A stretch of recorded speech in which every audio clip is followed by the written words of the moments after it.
అష్టాదశ పురాణాల్లో ఎన్నో విషయాల్ని వివరించి వేదములను విభాగము చేసినటువంటి మహానుభావుడు వేదవ్యాసుడు. వ్యాసాయ విష్ణురూపాయ వ్యాసరూపాయ విష్ణవే నమో వై బ్రహ్మనిధయే వాసిష్ఠాయ నమో నమః అని కలియుగంలో ఉండేటటువంటి జీవుల యొక్క ఆయుర్దాయము బాగా తగ్గిపోతున్నటువంటి విషయాన్ని పురస్కరించుకుని ఒక వేదంలో ఉన్న విషయాన్ని అందరూ చదవలేరని వేదాన్ని విభాగం చేసి కనీసం ఒక వేదాన్నైనా ఒక వ్యక్తి చదువుకునేటటువంటి అదృష్టం కలగాలని వేద విభాగం చేసి అష్టాదశ పురాణములను అందించినటువంటి మహాపురుషుడు వ్యాసుడు. ఆ వ్యాసుడు మనకు అందించినటువంటి భక్తి ముద్ద భాగవతం. ఎందుచేతంటే ఉద్గ్రంథమైనటువంటి మహాభారతాన్ని ఎవరు చదువుతారు, ఎంతమందికి అందులో ఉన్న ధర్మ సూక్ష్మాలు అర్థమవుతాయని పరివేదన చెందుతున్నటువంటి సమయంలో సరస్వతీ నదీ తీరంలో తిరుగుతుండగా సాక్షాత్తుగా నారద మహర్షి వచ్చి భగవంతుని యొక్క లీలలు భక్తుల యొక్క కథలతో సమాహారమైనటువంటి భాగవతాన్ని రచించమని ఆనతిస్తే తదనుగుణంగా వ్యాస భగవానుడు భాగవతాన్ని రచించారు. మనస్సు కోతి లాంటిది, దానికి ఏదో ఒక ఆలంబనం కావాలి. ఏ ఆలంబనం లేకుండా నువ్వు అలా ఉండు ఏమీ ఆలోచించకుండా అని మీరు అన్నారనుకోండి, అది ఉండదు, ఎప్పుడూ పరిగెడుతూనే ఉంటుంది. ఏదో ఒక దానికి మీరు పట్టుకెళ్ళి ఒక ఆలంబనం పడేశారనుకోండి, దాన్ని పట్టుకుని ఆడుకుంటుంది. మీరు ఇచ్చే వస్తువు ప్రమాదకరమైతే ప్రమాదాన్ని తీసుకొస్తుంది, మీరు ఇచ్చే వస్తువు భద్రమైనదైతే భద్రాన్ని ఇస్తుంది. భగవంతుడి కన్నా భద్రమైన వస్తువు ప్రపంచంలో ఇంకొకటి ఉండదు.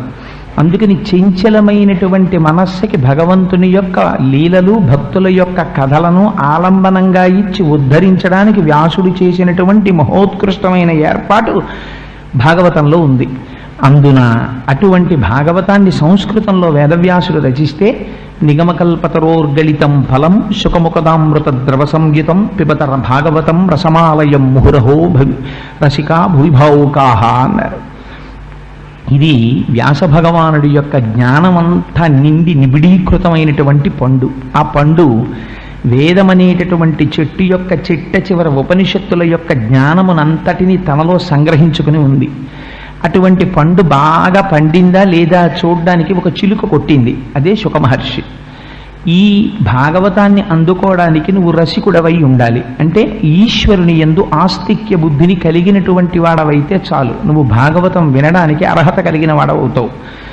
అంత గొప్పగా వేదవ్యాసుడు సంస్కృతంలో రచించినటువంటి భాగవతాన్ని మన అదృష్టం కొద్దీ తెలుగు చేత చేసినటువంటి మహాపురుషుడు పోతన గారు. పోతన గారు భాగవతాన్ని ఆంధ్రీకరించడంలో ఒక గొప్ప విషయం ఉంది. పోతన గారు భాగవతాన్ని ఆంధ్రీకరించి ఏవీ కోరుకోలేదు. ఒక స్థితిలో ఈ ఆంధ్రీకరింపబడినటువంటి భాగవతాన్ని రాజులకి నువ్వు కానీ ఇచ్చినట్లయితే దానివల్ల నువ్వు అపారమైన ప్రయోజనాన్ని పొందుతావు అని చెప్పినప్పటికీ అలా ఇవ్వకముందే ఆయనకి కాటుక కంటి నీరు చనుకట్టు పయింపడా అని కాటుక కంటి నీరు కారుతూ సరస్వతీదేవి దర్శనమైంది. అమ్మా, నిన్ను తీసుకెళ్ళి అలా కర్ణాటక కిరాత కీచకులకు అమ్మను త్రిశుద్ధిక నమ్ము భారతి. అమ్మ నిన్ను అమ్మనమ్మా, నువ్వు నా తల్లివి, ఈ భాగవతాన్ని రామచంద్రమూర్తికి అంకితం ఇస్తా అన్నారు. ఎంత వినయ విధేయతలతో చెప్పారంటే, పలికెడిది భాగవతమట పలికించు విభుండు రామభద్రుండట నే పలికిన భవహరమగునట పలికెద వీరుండు గాథ పలుకగనేలా అన్నారు. పలికెడివాణ్ణి నేను కాదు, లోపల నుండి రామచంద్రమూర్తి భాగవతాన్ని పలికించి నన్ను ధన్యుణ్ణి చేస్తున్నారు. అందుకని ఇంకొక కథ ఎందుకు, నేను భాగవతమే చెప్పుకుంటానన్నారు. అంత కష్టపడి 12 స్కందములతో కూడినటువంటి భాగవతాన్ని ఎందుకు ఆంధ్రీకరిస్తున్నావు అని అడిగితే మహానుభావుడు చెప్పుకున్నాడు. శ్రీకైవల్య పదంబు చేరుటకునై చింతించదన్ లోకరక్షైకారంభకు భక్తపాలన కళా సంరంభకున్ దానవోద్రేక స్తంభకు కేళిలోల విలస దృగ్జాల సంభూత నానా కంజాత భవాంట కుంభకు మహానందాంగన ఢింబకున్నని చెప్పారు. నాకు దీని మీద కోరికలు ఏదో ఐశ్వర్యం సంపాదించాలనో సన్మానాలు పొందాలనో బిరుదులు పొందాలనో నాకేం కోరికలు లేవు. ఎందుకు చెప్పుకుంటున్నాను భాగవతం, ఎందుకు ఆంధ్రీకరిస్తున్నాను? శ్రీకైవల్య పదంబు చేరుటకునై పునరావృత్తి రహితమైనటువంటి శాశ్వత శివ సాయుధ్యమును పొందుట కొరకు నేను ఈ భాగవతాన్ని ఆంధ్రీకరిస్తున్నాను. ఈశ్వరుడి పాదముల ముందు కూర్చుని రచించుకుంటున్నాను అంటూ వారు శివకేశవ భేదమెరుగినటువంటి వారు. అందుకని అమ్మలగన్నయమ్మ ముగురమ్మల మూలపుటమ్మ చాలా పెద్దమ్మ సురారులమ్మ కడుపారడి బుచ్చినయమ్మ తన్నులో నమ్మిన వేల్పుటమ్మల మనంబున ఉండెడియమ్మ దుర్గ మాయమ్మ కృపాబ్ధినిచ్చుట మహత్వ కవిత్వ పటుత్వ సంపదలు అని ఆ దుర్గమ్మని స్తోత్రం చేసి చిత్రమైన మాట ఒకటేశారు. వాలిన భక్తి మెచ్చదన వారిత తాండవకేళికి దయాశాలికి శూలికి శిఖరిజాముఖ పద్మమయూఖమాలికి అని బాలశిశాంఖమౌళికి కపాలికి మన్మథ గర్వ పర్వతోన్మూలికి నారదాది మునిముఖ్య మనస్సరసీరుహాళికిన్ అని 9 లికారాలతో పద్యాన్ని వేశారు. 9 లికారాలతో అది లింగస్వరూపాన్ని సూచిస్తూ శివుణ్ణి స్తోత్రం చేసి వాలిన భక్తి నేను స్తోత్రం చేస్తున్నానన్నారు. వాలిన భక్తి అంటే భక్తి వాలుతుందా ఎక్కడైనా? వాలిన భక్తి అంటే పోతనగారి దృష్టిలో భక్తి వాలడం కాదు. మనం సాష్టాంగ నమస్కారం చేసేటప్పుడు శరీరాన్ని భూమి మీద తగిలేటట్టుగా పడి నమస్కారం చేస్తాం. అలా పడి శరణాగతి చేసి నమస్కారం చేయడమే వాలిన భక్తి. నేను వాలిన భక్తితో స్తోత్రం చేస్తున్నానని పరమశివుణ్ణి ప్రార్థన చేశారు. శివానుగ్రహం లేకుండా ఎవరికి మాత్రం వాక్కు కానీ కవిత్వ శక్తి కానీ వస్తుంది? ఆ శివానుగ్రహం, అమ్మవారి అనుగ్రహం. మహానుభావుడు అంతటి భాగవతాన్ని ఆంధ్రీకరించగలిగారు. పోతన గారి గురించి ఒక మాట చెప్తారు. గంటమో చేతిలోది ములుగర్రయో చేసెడిది పద్యమో లేక సేజ్యమో మంచయందు కూర్చుంటివో మంచమందో లేకపోతే కవివో గడితేరిన కర్షకుండవో రెంటికి చాలియుంటి ఉసుమి కలమా హలమా నీకు ఇది ప్రియంబగున్ అని అడిగారు. అయ్యా పోతన్నా, ఇక్కడ నువ్వు పొలంలో కూర్చున్నావా, ఇంట్లో కూర్చున్నావా? ఇంట్లో ఒక పీఠం మీద కూర్చున్నావా, ఇక్కడ మంచం మీద కూర్చున్నావా? నీకు పద్యం అల్లడం ఇష్టమా, వ్యవసాయం చేయడం ఇష్టమా, కలం పట్టుకోవడం ఇష్టమా, హలం పట్టుకోవడం ఇష్టమా? ఎంత చిత్రమయ్యా! కాయలు కాచిపోయినవిలే అరచేతులు వ్రతఘంటపున్ రాపిడి చేతను కరకు నాగలి మేడిని పట్టి సేద్యము చేయుట చేతను కవి కృషివల నీ వ్యవసాయ దీక్ష కాహాయని ఇంతలేసి కనుల అర్పక చూసిరిలే దివౌకసుల్. నీ చేతులు కాయలు కాసిపోయాయా పోతనా? ఆ గంటం పట్టుకుని భాగవతాన్ని ఆంధ్రీకరించడం వల్ల, నాగలి పట్టుకుని పొలాన్ని దున్నడం వల్ల, దీనివల్ల కాయలు కాసిపోయాయి అని అడిగారు. అంత భక్తితో మహానుభావుడు ఆంధ్రీకరించారు. అన్ని భాగవతంలో ఒకెత్తు, గజేంద్ర మోక్షం ఒక్కటి ఒకెత్తు. భాగవతంలో అష్టమ స్కంధంలో గజేంద్ర మోక్ష కథ ప్రారంభంలోనే వస్తుంది. ఎన్నో కథలు చెప్పారు వ్యాసుల వారు, వాటన్నిటినీ ఆంధ్రీకరించారు పోతన గారు. కానీ గజేంద్ర మోక్షం దగ్గరికి వచ్చేటప్పటికి మాత్రం కొన్ని చిత్రమైన సన్నివేశాలు జరిగాయి. యథాతథంగా ఆంధ్రీకరించలేదు, స్వేచ్ఛానువాదం చేశారు. కొన్ని విషయాల్లో వ్యాసుల వారు మూలంలో చెప్పినటువంటి విషయాల కన్నా కూడా స్వేచ్ఛగా కొంచెం ముందుకు వెళ్ళి పోతన గారు ఆంధ్రీకరించారు. మన తెలుగువాడు కావడం నిజంగా మహానుభావుడు ఎంత దర్శనం చేశారో ఆయా లేకపోతే ఇప్పుడు మళ్ళీ కథలో ఎక్కడో అక్కడికి వెళ్ళి మళ్ళీ ప్రారంభం చేయడం అంటే ఇబ్బందిగా ఉంటుంది. సందర్భాలు ఎక్కడొచ్చాయో అక్కడ వాటిని సూచించే ప్రయత్నం చేస్తాను. ఎన్నో కథలు పారాయణ యోగ్యత ఎందుకు ఇచ్చారు అంటే, మనం అనుకుంటాం గదిలో ఓ ఏనుగు నీళ్లల్లోకి వెళ్ళింది, ఓ మొసలొచ్చి పట్టుకుంటే ప్రార్థన చేసింది, శ్రీ మహావిష్ణువు వచ్చారు, మొసలి తలకాయ తరిగేశారు. ఇంతకన్నా ఏముంది గజేంద్ర మోక్షంలో? ఏమిటా గజేంద్ర మోక్షం? మళ్ళీ గజేంద్ర మోక్షంలో ఉన్నన్ని రహస్యాలు బహుశः ఎందులో కానీ అర్థమయ్యాయా? నిత్య జీవితంలో భగవంతుణ్ణి అనేకమైన రహస్యాలు తెలుస్తాయి. మన జీవితం ఏమిటో అందమైన క్యాన్వాస్ మీద పైకి కనపడకుండా లోపల రహస్యాలన్నింటినీ ఆవిష్కరిస్తూ మనిషి యొక్క జీవితాన్ని ఒక్కసారి తెర మీద చూపిస్తారు పోతన గారు. ఆయనకి చిత్రీకరించడంలో పోతన గారికి చెల్లింది. కానీ నేను వ్యక్తిగతంగా పోతన గారి పద్యం ఎక్కువగా ఆంధ్ర భాగవతంలోంచి చెప్పడానికే ప్రయత్నం చేస్తాను. అష్టమ అంటారు, నీరాట వనాటములకు పోరాటము ఎట్లు కలిగి. ఇది ఒక చిత్రమైన ప్రశ్న. అసలు ఆ ప్రశ్న వేయడమే. నీరాట వనాటములకు పోరాటము ఎట్లు కలిగి. నీళ్లలో ఉండేటటు మొసలి, భూమి మీద ఉండేటటువంటి జీవి ఏనుగు. ఈ యుద్ధం రావడానికి అవకాశం లేదు. ఎందుకనంటే భూమి మీద తిరిగేటటువంటి ప్రాణికి భూమి, మొసలికి నీటిలో ఉండే ప్రాణులతో యుద్ధం రావచ్చు. కానీ వీళ్ళు కలిగి పురుషోత్తముచే ఆరాటమిట్లు మానెను ఘోరాటవిలోని భద్రమున కోసమని ఎన్నో ప్రాణులుంటాయి. ఒక చిరుతపులు ఉంటుంది, అది తరుముకుంటూ వెళ్ళి అది వేటాడి వేటాడి ఒక అడవి పందిని చంపేస్తుంది. సామాన్యమైన విషయం. ప్రపంచంలో ఒక ప్రాణిని, బలమైన ప్రాణి చంపి తినడం అనేటటువంటిది అందున అరణ్యంలో జరిగేటటువంటి విషయం. ఎందుకంటే అక్కడ ఉండేటటువంటివన్నీ కదా, అక్కడ యుక్తాయుక్త విశిక్షణ చేయడానికి, బుద్ధితో నిర్ణయించడానికి, భక్తితో జీవనం. అందుకని తనకన్నా బలం తక్కువ ఉన్న ప్రాణిని హింసించి సంహరించి తింటాయి. అలాగే ఏనుగు చిక్కితే ఆ ఏనుగుని చంపి తినడం మొసలి యొక్క ధర్మం. అది తింటుంది. ప్రాణులు శరీరాన్ని విడిచిపెడుతున్నాయి. భూమి మీద మనుష్య ప్రాణం విడిచిపెట్టేటప్పుడు శ్రీ మహావిష్ణువుని ప్రార్థన చేసిన వాడు ఎవడు కనపడ్డే? మరి అటువంటిది ఒక ఏనుగుని మొసలి పట్టుకుంటే ఏనుగు శ్రీ మహావిష్ణువు ఏమిటి? ప్రార్థన చేస్తే దానికి శ్రీ మహావిష్ణువు రావాలా? ఆయన రావడం ఎందుకు? లేడా ఆ మొసలి యొక్క కంఠాన్ని? లేదు. అక్కడ నుంచి ఒక్క సంకల్పం చేస్తే మొసలి మరణించదా? పోనీ అందరి భక్తుల కోసం వచ్చినట్టుగానే ఆయన కూడా గరుత్మంతుణ్ణి అధిరోహించి రాకూడదా? ఒక్క గజేంద్ర మోక్ష సన్నివేశంలో మాత్రం అసలు వెనకాతల వస్తున్నటువంటి లక్ష్మీదేవి యొక్క ఉనికిని కూడా పట్టించుకోనంతగా భక్తుడి యొక్క ఆరాటమును తీర్చడం కోసమని తనని తాను మరిచి పరిగెత్తుకు రావలసినంత ఉత్కంఠతో కూడినటువంటి సన్నివేశం ఎందువల్ల ఏర్పడింది?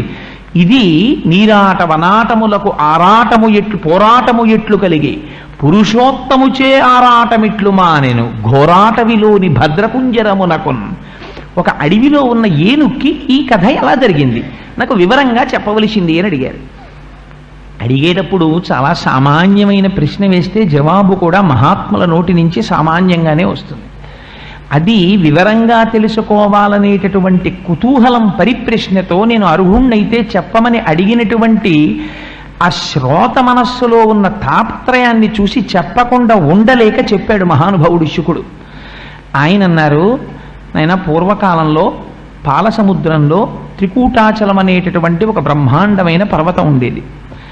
దానికి ఆ త్రికూటాచల పర్వతం 10,000 యోజనముల పొడుగు, 10,000 యోజనముల వెడల్పు, 10,000 యోజనముల ఎత్తు. ఆ త్రికూటాచలానికి 3 శిఖరాలు ఉండేవి. ఒకటి బంగారు శిఖరము, ఒకటి వెండి శిఖరము, ఒకటి ఇనుప శిఖరము. 3 శిఖరములతో ఆ పర్వతం అలరారుతుండేది. అటువంటి పర్వతం మీద అనేకమైనటువంటి ప్రాణులు ఆ అరణ్యంలో సంచరిస్తుండేవి. ఎంత గొప్పగా వర్ణించారంటే, ఆ అడవిలోట చెట్లకి పళ్ళు తమంత తాము పండిపోయి ఉండిపోతే చిలుకలు తమ ముక్కులతో కొరికేవిట. కొరికితే ఆ పళ్ళల్లోంచి కారిపోయినటువంటి రసము ఏరులై ప్రవహిస్తూ ఉండేదిట అరణ్యంలో. లేని పుష్పం లేదు. అన్ని రకాలైనటువంటి పువ్వులు, అన్ని రకాలైనటువంటి కాయలు, అన్ని రకాల పళ్ళు, అన్ని రకాల చెట్లు.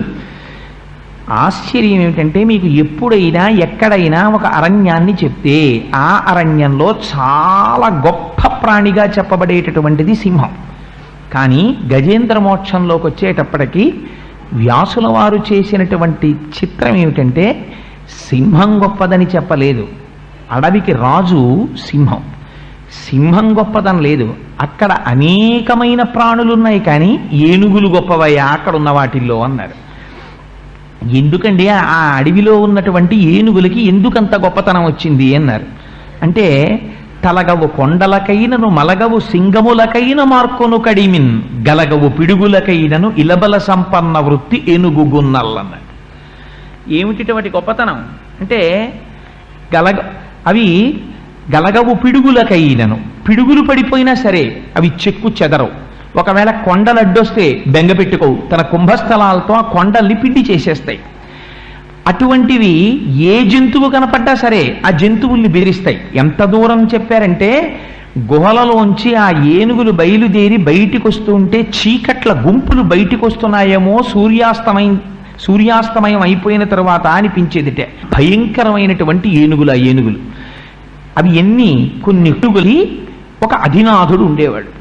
ఈ అధినాథుడైనటువంటి ఇన్ని లక్షల కోట్ల భార్యలతో కలిసి ఎంతో ఆ గడిపేస్తున్నటువంటి ఏనుగులన్నీ సంతోషంగా తిరుగుతున్నాయంటే, మీకు సృష్టికి వ్యతిరేకమైనటువంటి రీతిలో మనం అర్థం చేసుకోవలసినటువంటి రహస్యం.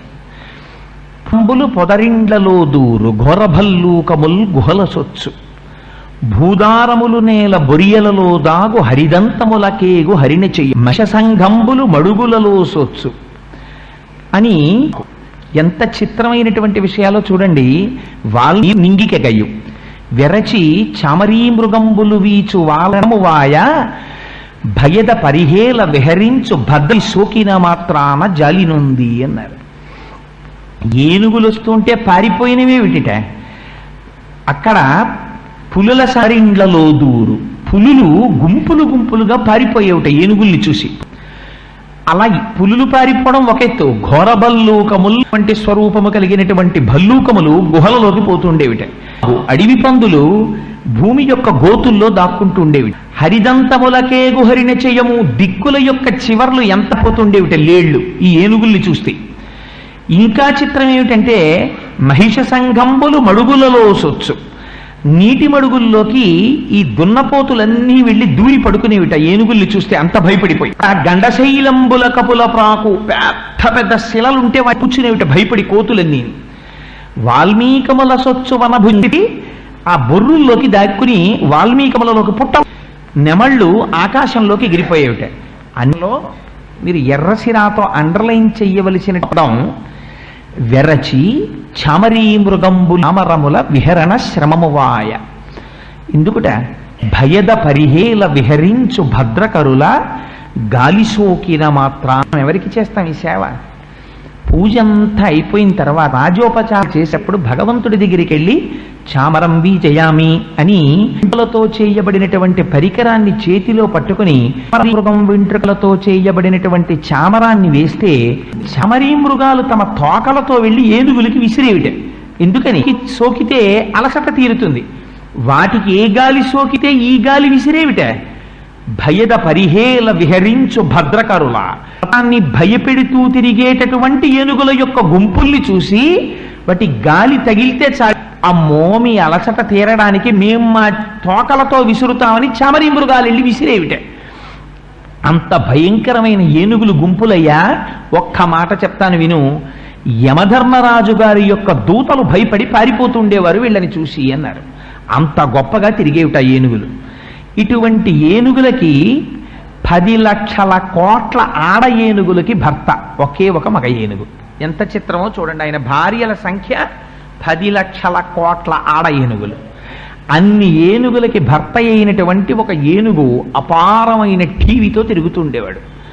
ఆయన ఒకనాడు తన భార్యలతో కలిసి తిరుగుతూ ఉండగా ఏదో చెట్ల యొక్క నీడ పట్టున తిరుగుతున్నాడు.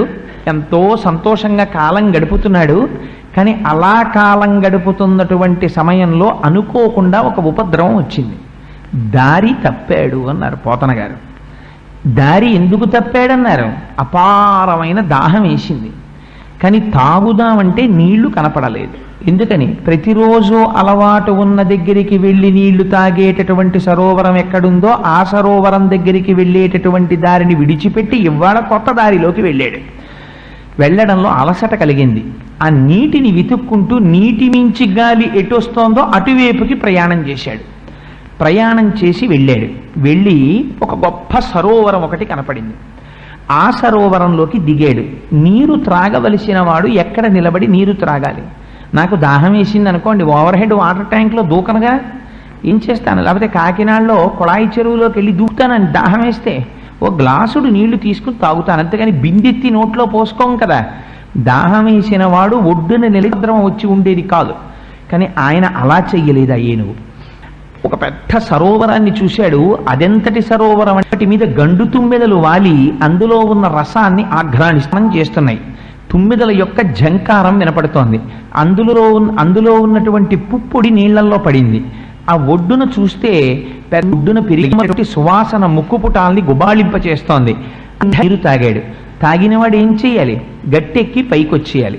కానీ రాలేదు. తుండంబుల పూరించుచు గండంబుల చల్లుకొనుచు గలగల రవముల్ మెండుకొన వలద కడపుల నిండన్ వేదండ కోటి నీటిని త్రాగేన్. ఉండేటటువంటి పద్మాలనన్నింటినీ తన కాళ్ల కింద వేసి తవులు ఎండ్రకాయలు అన్ని మరణిస్తున్నాయి. ఆ నీటిని తీస్తున్నాడు, ఏనుగులన్నింటి మీద జల్లుతున్నాడు. ఆ ఏనుగులు కూడా సంతోషపడిపోతున్నాయి. చుట్టూ ఉన్న ఆడ ఏనుగులు ఏం చేస్తున్నాయో పోతన గారు చాలా చిత్ర ఏనుగులు అక్కడ ఉన్నటువంటి తామర పువ్వుల్ని తీసి ఆ మగ ఏనుగు మిగిలిన వాళ్ళు అనుకున్నారట వీళ్ళు తామర పువ్వులలో ఉన్న పుప్పొడి తీసి మగ ఏనుగు మీద చల్లారట. ఇంకొంతమంది అనుకుని ఏం గొప్ప అని తామర పువ్వుకుండేటటువంటి నాళాలని కొన్నట్టుగా మగ ఏనుగు మీద అలంకారం చేశారట. మరికొంతమంది ఆ నదిలో ఆ సరోవరంలో ఉండేటటువంటి ముచ్చుపు చిప్పల్ని తీసి ఆ మగ ఏనుగు చుట్టూ చేరి ఇంతగా తన్ని మురిపిస్తుంటే పొంగిపోతున్నాడు. ఇది గజేంద్ర మోక్షానికి ప్రారంభం కింద. ఇదే మన జీవితంలో మనం జ్ఞాపకం పెట్టుదని చేసిన దాని పేరు మాత్రం గజేంద్ర మోక్షం. అక్షరాల్ని కొంచెం అటు ఇటు మార్చండి. జగము. జగము అంటే జాయతే గచ్చతే ఇది జగత్. వచ్చి వెళ్ళిపోయేది ఏదుందో దాన్ని జగమని పిలుస్తారు. మనం అందరం జగములోకే వస్తాం. ఎందుకు అంధుల క్రియన్ సంసార సంచారులు ఒత్తురు కూడి ఒక్కో అని పోతన గారు భాగవతంలో నివేంద్రంలోకి వెళ్ళి నీళ్లు తాగేవాడు ఎలా వస్తాడో అలా వస్తాడు. తీర్చుకుంటారు. దాహం తీర్చుకున్న తర్వాత వాడి మార్గాన వాడు వెళ్ళిపోతాడు, వీడి మార్గాన్ని వెళ్ళిపోతాడు. అలా సంసార సంచారులు ఒత్తురు కూడి విత్తురు సదా సంగంబు లేదొక్కచో సూరుల్ పోయిడి త్రోవ పోయదు ఏటికి అని అడుగుతాడు హిరణ్యాక్షుడు చచ్చిపోయినప్పుడు. సరే, అందుచేత మే గజేంద్ర మోక్షం. జగము గజము. గజము పాలసముద్రంలో ఉన్నాం. పాలసముద్రం ఏది? భగవంతుని యొక్క స్వరూపమే పాలసముద్రం. శుద్ధ సత్వగుణంతో కూడుకున్నటువంటి ఆత్మ చైతన్యం పాలసముద్రం ఇక్కడుంది. ఈ పాలసముద్రంలో ఏముంది? త్రికూటాచలం ఉంది. ఏది త్రికూటాచలం అంటే ఈ శరీరమే త్రికూటాచలం. దీనికి త్రికూటాచలం అని పేరెందుకు? ఇది 3 రకాలైనటువంటి పర్వతాలతో ఉంటుంది. స్థూల, సూక్ష్మ, కారణ అని 3 శరీరాలు ఉంటాయి. దీనికి 3 అవస్థలు ఉంటాయి: జాగృత్, స్వప్న, సుషుప్తి. పగలంతా ఇంద్రియాలు పనిచేస్తే జాగ్రత్త. ఇంద్రియాలు పని చెయ్యకుండా మనస్సులోకి వెళ్ళిపోయి స్వప్నావస్థ మనం నిద్రపోతే స్వప్నం.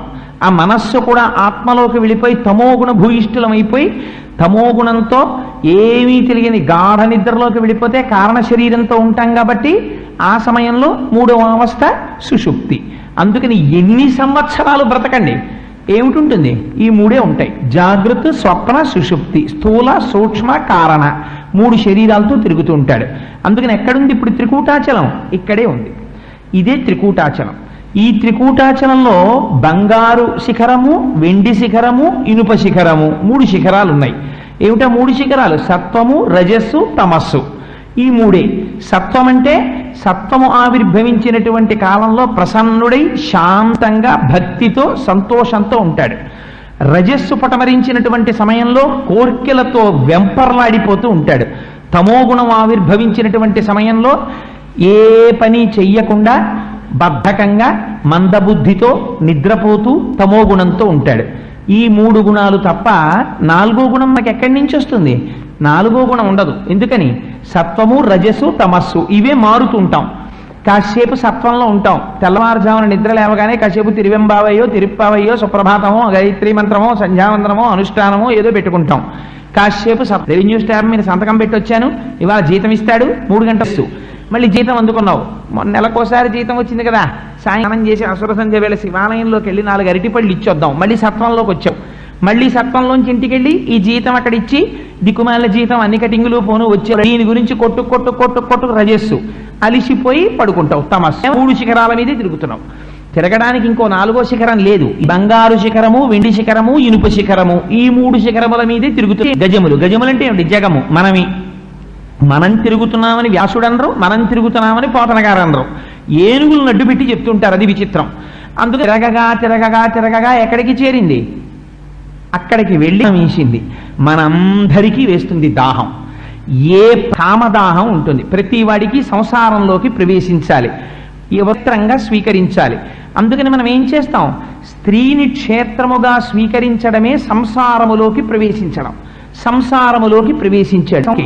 మీరు సంసారంలో ప్రవేశించినప్పుడు చేసినటువంటి మన స్నాతకం చేసేటప్పుడు మామగారు పక్కన కూర్చుని అడుగుతాడు, నువ్వెప్పుడు గారండి, నువ్వెప్పుడు చెట్టు ఎక్కకూడదు, నేను ఎక్కనండి. నువ్వెప్పుడు చేయకూడదు, నేను చెయ్యనండి. ఇన్ని ప్రమాలా అయితే ధర్మేచ అర్థేచ కామేచ నాతిచరామి, ఈ పిల్లని నేను అతిక్రమించను అంటే క్షేత్రముగా ఇస్తుంది వేసి శాంతం నీకు ఇచ్చేసాను తీసేసుకో అని చెప్పి ఆవునిచ్చినట్లో చతుర్థీ విభక్తి వెయ్యకుండా నమః వెయ్యకుండా ఇస్తారు. ఆడపిల్లని ఇచ్చినప్పుడు పుట్టింటికి ఆడపిల్లని తెచ్చుకోవచ్చు. ఆడపిల్ల వల్ల వల్ల మామగారు కూడా ఉద్ధరింపబడతాడు, పితృపంచకంలో కడతారు కాబట్టి. అందుకని ఏమైంది, ఎందుకు వచ్చావు సంసారంలోకి? సంసారములోకి వచ్చినది ధర్మపరి. ఆవిడతో కలిసి సహధర్మచారిణిగా ఆవిడ చెయ్యి పట్టుకొని నిన్ను ఉంచాలి. ఇందుకోసమని నువ్వు సంసారంలోకి ప్రవేశించావు. వివాహ సమయంలో చెప్పినటువంటి మంత్రాలు వేరు. గురువుగారు పక్కకొచ్చి ఆచార్య దేవోభవ, నువ్వు జాగ్రత్త సుమా, సత్యం విషయంలో పరాకు పడకు సుమా, అతిథుల విషయంలో పరాకు పడకు సుమా అని మనకి ఎన్నో విషయాలు చెప్తారు. అన్నింటికీ మనం నమస్కారం పెట్టి అలాగే గురువులో. కానీ చేసే పని ఏమిటి? ఫోన్ వచ్చి మనకి ఇష్టం లేనటువంటి వాడు అతిథిగా వస్తున్నానంటే, అయ్యో మేము ఇప్పుడే బయలుదేరిపోతున్నామండి, మీరు ఏమనుకోకండి, నెక్స్ట్ టైం వచ్చినప్పుడు మా ఇంటికి రండి అంటాం. వాడు ఎలాగో రాడు, వచ్చినా మనం దొరకమని. అందుకని ఏమైంది, ఇవన్నీ ప్రమదితవ్యం, నీ బుద్ధి పరాకుపడ నీకు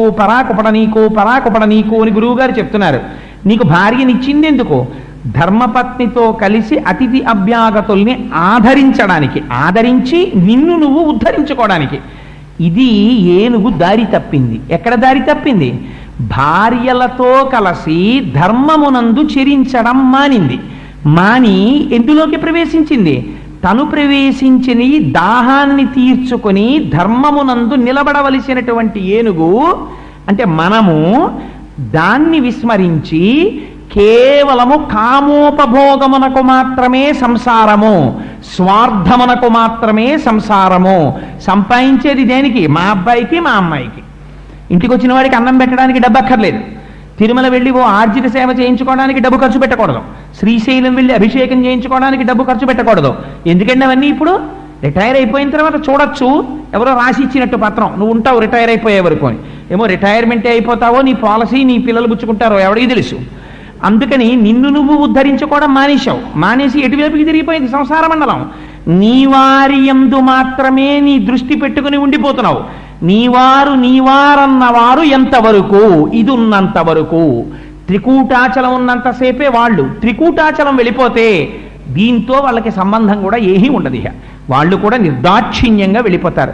ఒక్కసారి ఇందులోంచి జీవుడు బయటికి వెళ్ళిపోయాడా, దీన్ని పట్టుకుని ఎంత ఏడవనివ్వండి, తనూభవులు అంటే ఈ శరీరంలోంచి వచ్చిన పిల్లలు రానివ్వండి, ఆ శరీరం ఇహ పలకదు, ఒక్క మాట మాట్లాడదు.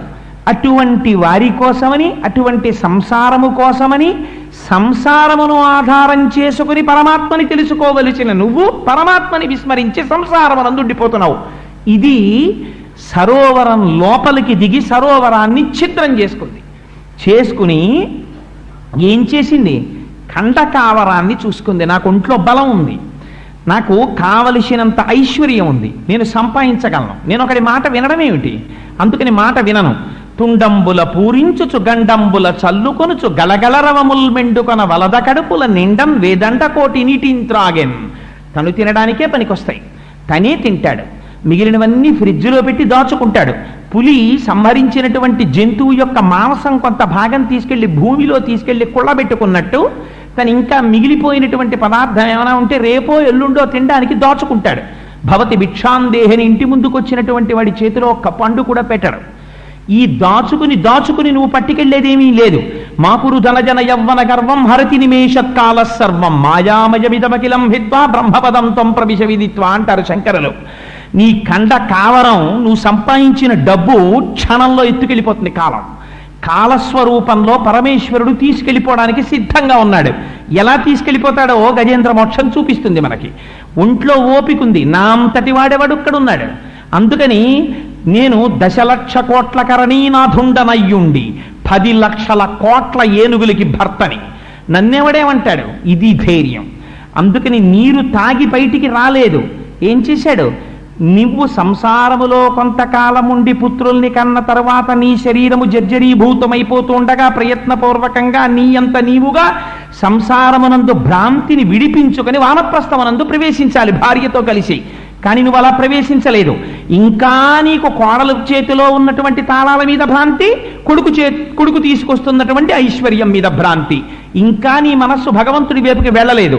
వెళ్లకుండా నీ శరీరంలో ఉన్న బలాన్ని దుర్వినియోగం చేసుకోవడమే సంసార మండలంలో ప్రవేశించి నాశనం చేసుకుంటున్న గృహస్థు యొక్క జీవితానికి దర్పణం సరోవరంలో ప్రవేశించినటువంటి ఏనుగు. అందుకని ఏం చేశాడు? ఒంట్లో ఓపిక ఉంది, యవ్వనంలో చెయ్యవలసినది ఈశ్వర కైంకర్యం, దాన్ని మానేశాడు. ఇభలోకేంద్రుడు హస్తరంధ్రముల నీరెక్కించి పూరించి చండమమార్గంబునకెత్తి నిక్కివడి నుడ్డాడించి పింజింప ఆ రభటిన్ నీరములోన పెల్లగసి నక్రగ్రాహ పాటీనముల్ అభమందాడెడు మీన కర్కటములన్ పట్టెన్ సురల్ మ్రాన్పడన్. ఇది ఆ ఏనుగు యొక్క శక్తి. అంటే ఏం చేయగలట? ఇభలోకేంద్రుడు హస్తరంధ్రముల నీరెక్కించి పూరించి. ఎంత గొప్పగా నీటిని లాగాడంటే కడుపు నిండిపోయింది. ఇప్పుడు కడుపు నిండిపోయింది కాబట్టి సర్రమని మోటార్ లాగినట్టు లాగాడు లోపలికి. లాగి ఆ తుండాన్ని పైకెత్తాడు. పైకెత్తి ఈ నీటిని ఆకాశంలోకి చిమ్మాడు. చిమ్మితే ఈ నీళ్లతో పాటుగా లోపలికి ఏం వెళ్ళిపోయాయట? ఎండ్రకాయలు వెళ్ళిపోయాయి, మొసళ్ళు వెళ్ళిపోయాయి, చేపలు వెళ్ళిపోయాయి. ఇవన్నీ నీటిలో బతికేటటువంటి జీవులు. ఈ నీటిని ఆకాశం వైపుకి విసిరాడు. విసిరితే పోతన గారు అన్నారు, చేపలు వెళ్ళి మీనరాశిలో పడ్డాయిట, ఎండ్రకాయలు వెళ్ళి కర్కాటక రాశిలో పడ్డాయిట, మొసళ్ళు వెళ్ళి మకర రాశిలో పడ్డాయిట. అంత దూరం విసిరాడా అన్నట్టుగా విసురుతున్నట్ట. విసురుతుంటే అంతగా మదించి ఒళ్ళు పొగరెక్కి ఆ సరోవరాన్నంతటినీ కలచి వేస్తున్నాడు.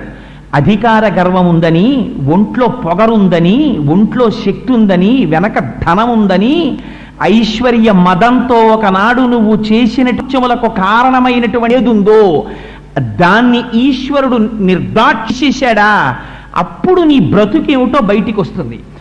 ఇది ఎక్కడి నుంచి వస్తుంది? ఈశ్వరుడు ఏం కష్టపడక్కర్లేదు. ఏ సంసారములో నువ్వు ఉన్నావో ఆ సంసారాంతర్గతముగానే వచ్చేస్తుంది క్లేశం. సంసారం అంటే ఏమిటి? సంసారమే మృత్యువు. ఎందుకని? సంసారం ఎప్పుడూ ఏం చెప్తుంది? నా వారు, నా భార్య, భార్య తర్వాత ఏం ఉండాలి? బిడ్డలు, బిడ్డల్లో ఎవరు ఉండాలి? కొడుకులు, కూతుళ్ళు. తర్వాత ఏం చదవాలి? వీళ్ళు గొప్ప చదువులు చదవాలి, వీళ్ళకి పెద్ద ఉద్యోగాలు వచ్చేయాలి, వీళ్ళకి మంచి సంబంధాలు వచ్చేయాలి, వీళ్ళకి పెళ్ళిళ్ళు అయిపోవాలి. వాట్ ఇఫ్ అవుతాయి. కానీ నువ్వేం చేస్తున్నావు? నీ జీవితం ఏమైపోతుంది? నువ్వేమైనా దిద్దుకుంటున్నావా? నీకు నువ్వుగా ఏమైనా మూట కట్టుకుంటున్నావా? మళ్ళీ వచ్చే జన్మలో పక్కకెళ్ళి చెయ్యి చాపవలసినటువంటి అవసరం లేనటువంటి ఈశ్వర కైంకర్యం ఏమైనా నువ్వు చేస్తున్నావా? దాన్ని విస్మరించావు. నీవారు నీవారు నీవారిని వారి యందు దృష్టి పెట్టుకుని ఉన్నావు. వాడు పెద్దవాడైపోతున్నాడు, వాడికి పెళ్ళి అయిపోతుంది, వాడికి పిల్లలు పుట్టేస్తారు, వాడు వృద్ధిలోకి వచ్చేస్తాడు, అన్నీ జరిగిపోతాయి. కానీ నీకేమవుతోంది? ప్రత్యాయాంతి గతాః పునర్న దివసాః కాలో జగద్భక్షక లక్ష్మీస్తో యతరంగ భంగ చపలా విద్యుచ్చలం జీవితం తస్మాన్ మాం శరణాగతిం కరుణయాత్వం రక్ష రక్షాధునా. సూర్యోదయ సూర్యాస్తమయాల్లో ఈశ్వరుడు నీ యొక్క ఆయుర్దాయాన్ని గ్రసించేస్తుంటే ఎక్కడ నుంచో రాదు మృత్యువు. మా అబ్బాయికి 38 ఏళ్ళు వచ్చేసాయండి అంటే నీ ఆయుర్దాయం ఎంత వెళ్ళిపోయింది? నీకు 24వ ఏట కొడుకు పుడితే 24 + 38 ఎంతో వేసుకో, అంత వయస్సు నీకు వచ్చేసింది. నీ కొడుకు ఆయుర్దాయాన్ని చూసుకుని నువ్వు సంతోషిస్తున్నావు. సంతోషించద్దని శాస్త్రం చెప్పలేదు. దానితో పాటుగా ఒక పక్క నుంచి నీకు నువ్వుగా కూడా చక్కదిద్దుకోవడం నేర్చుకో. అది లేనినాడు ఏమవుతుంది?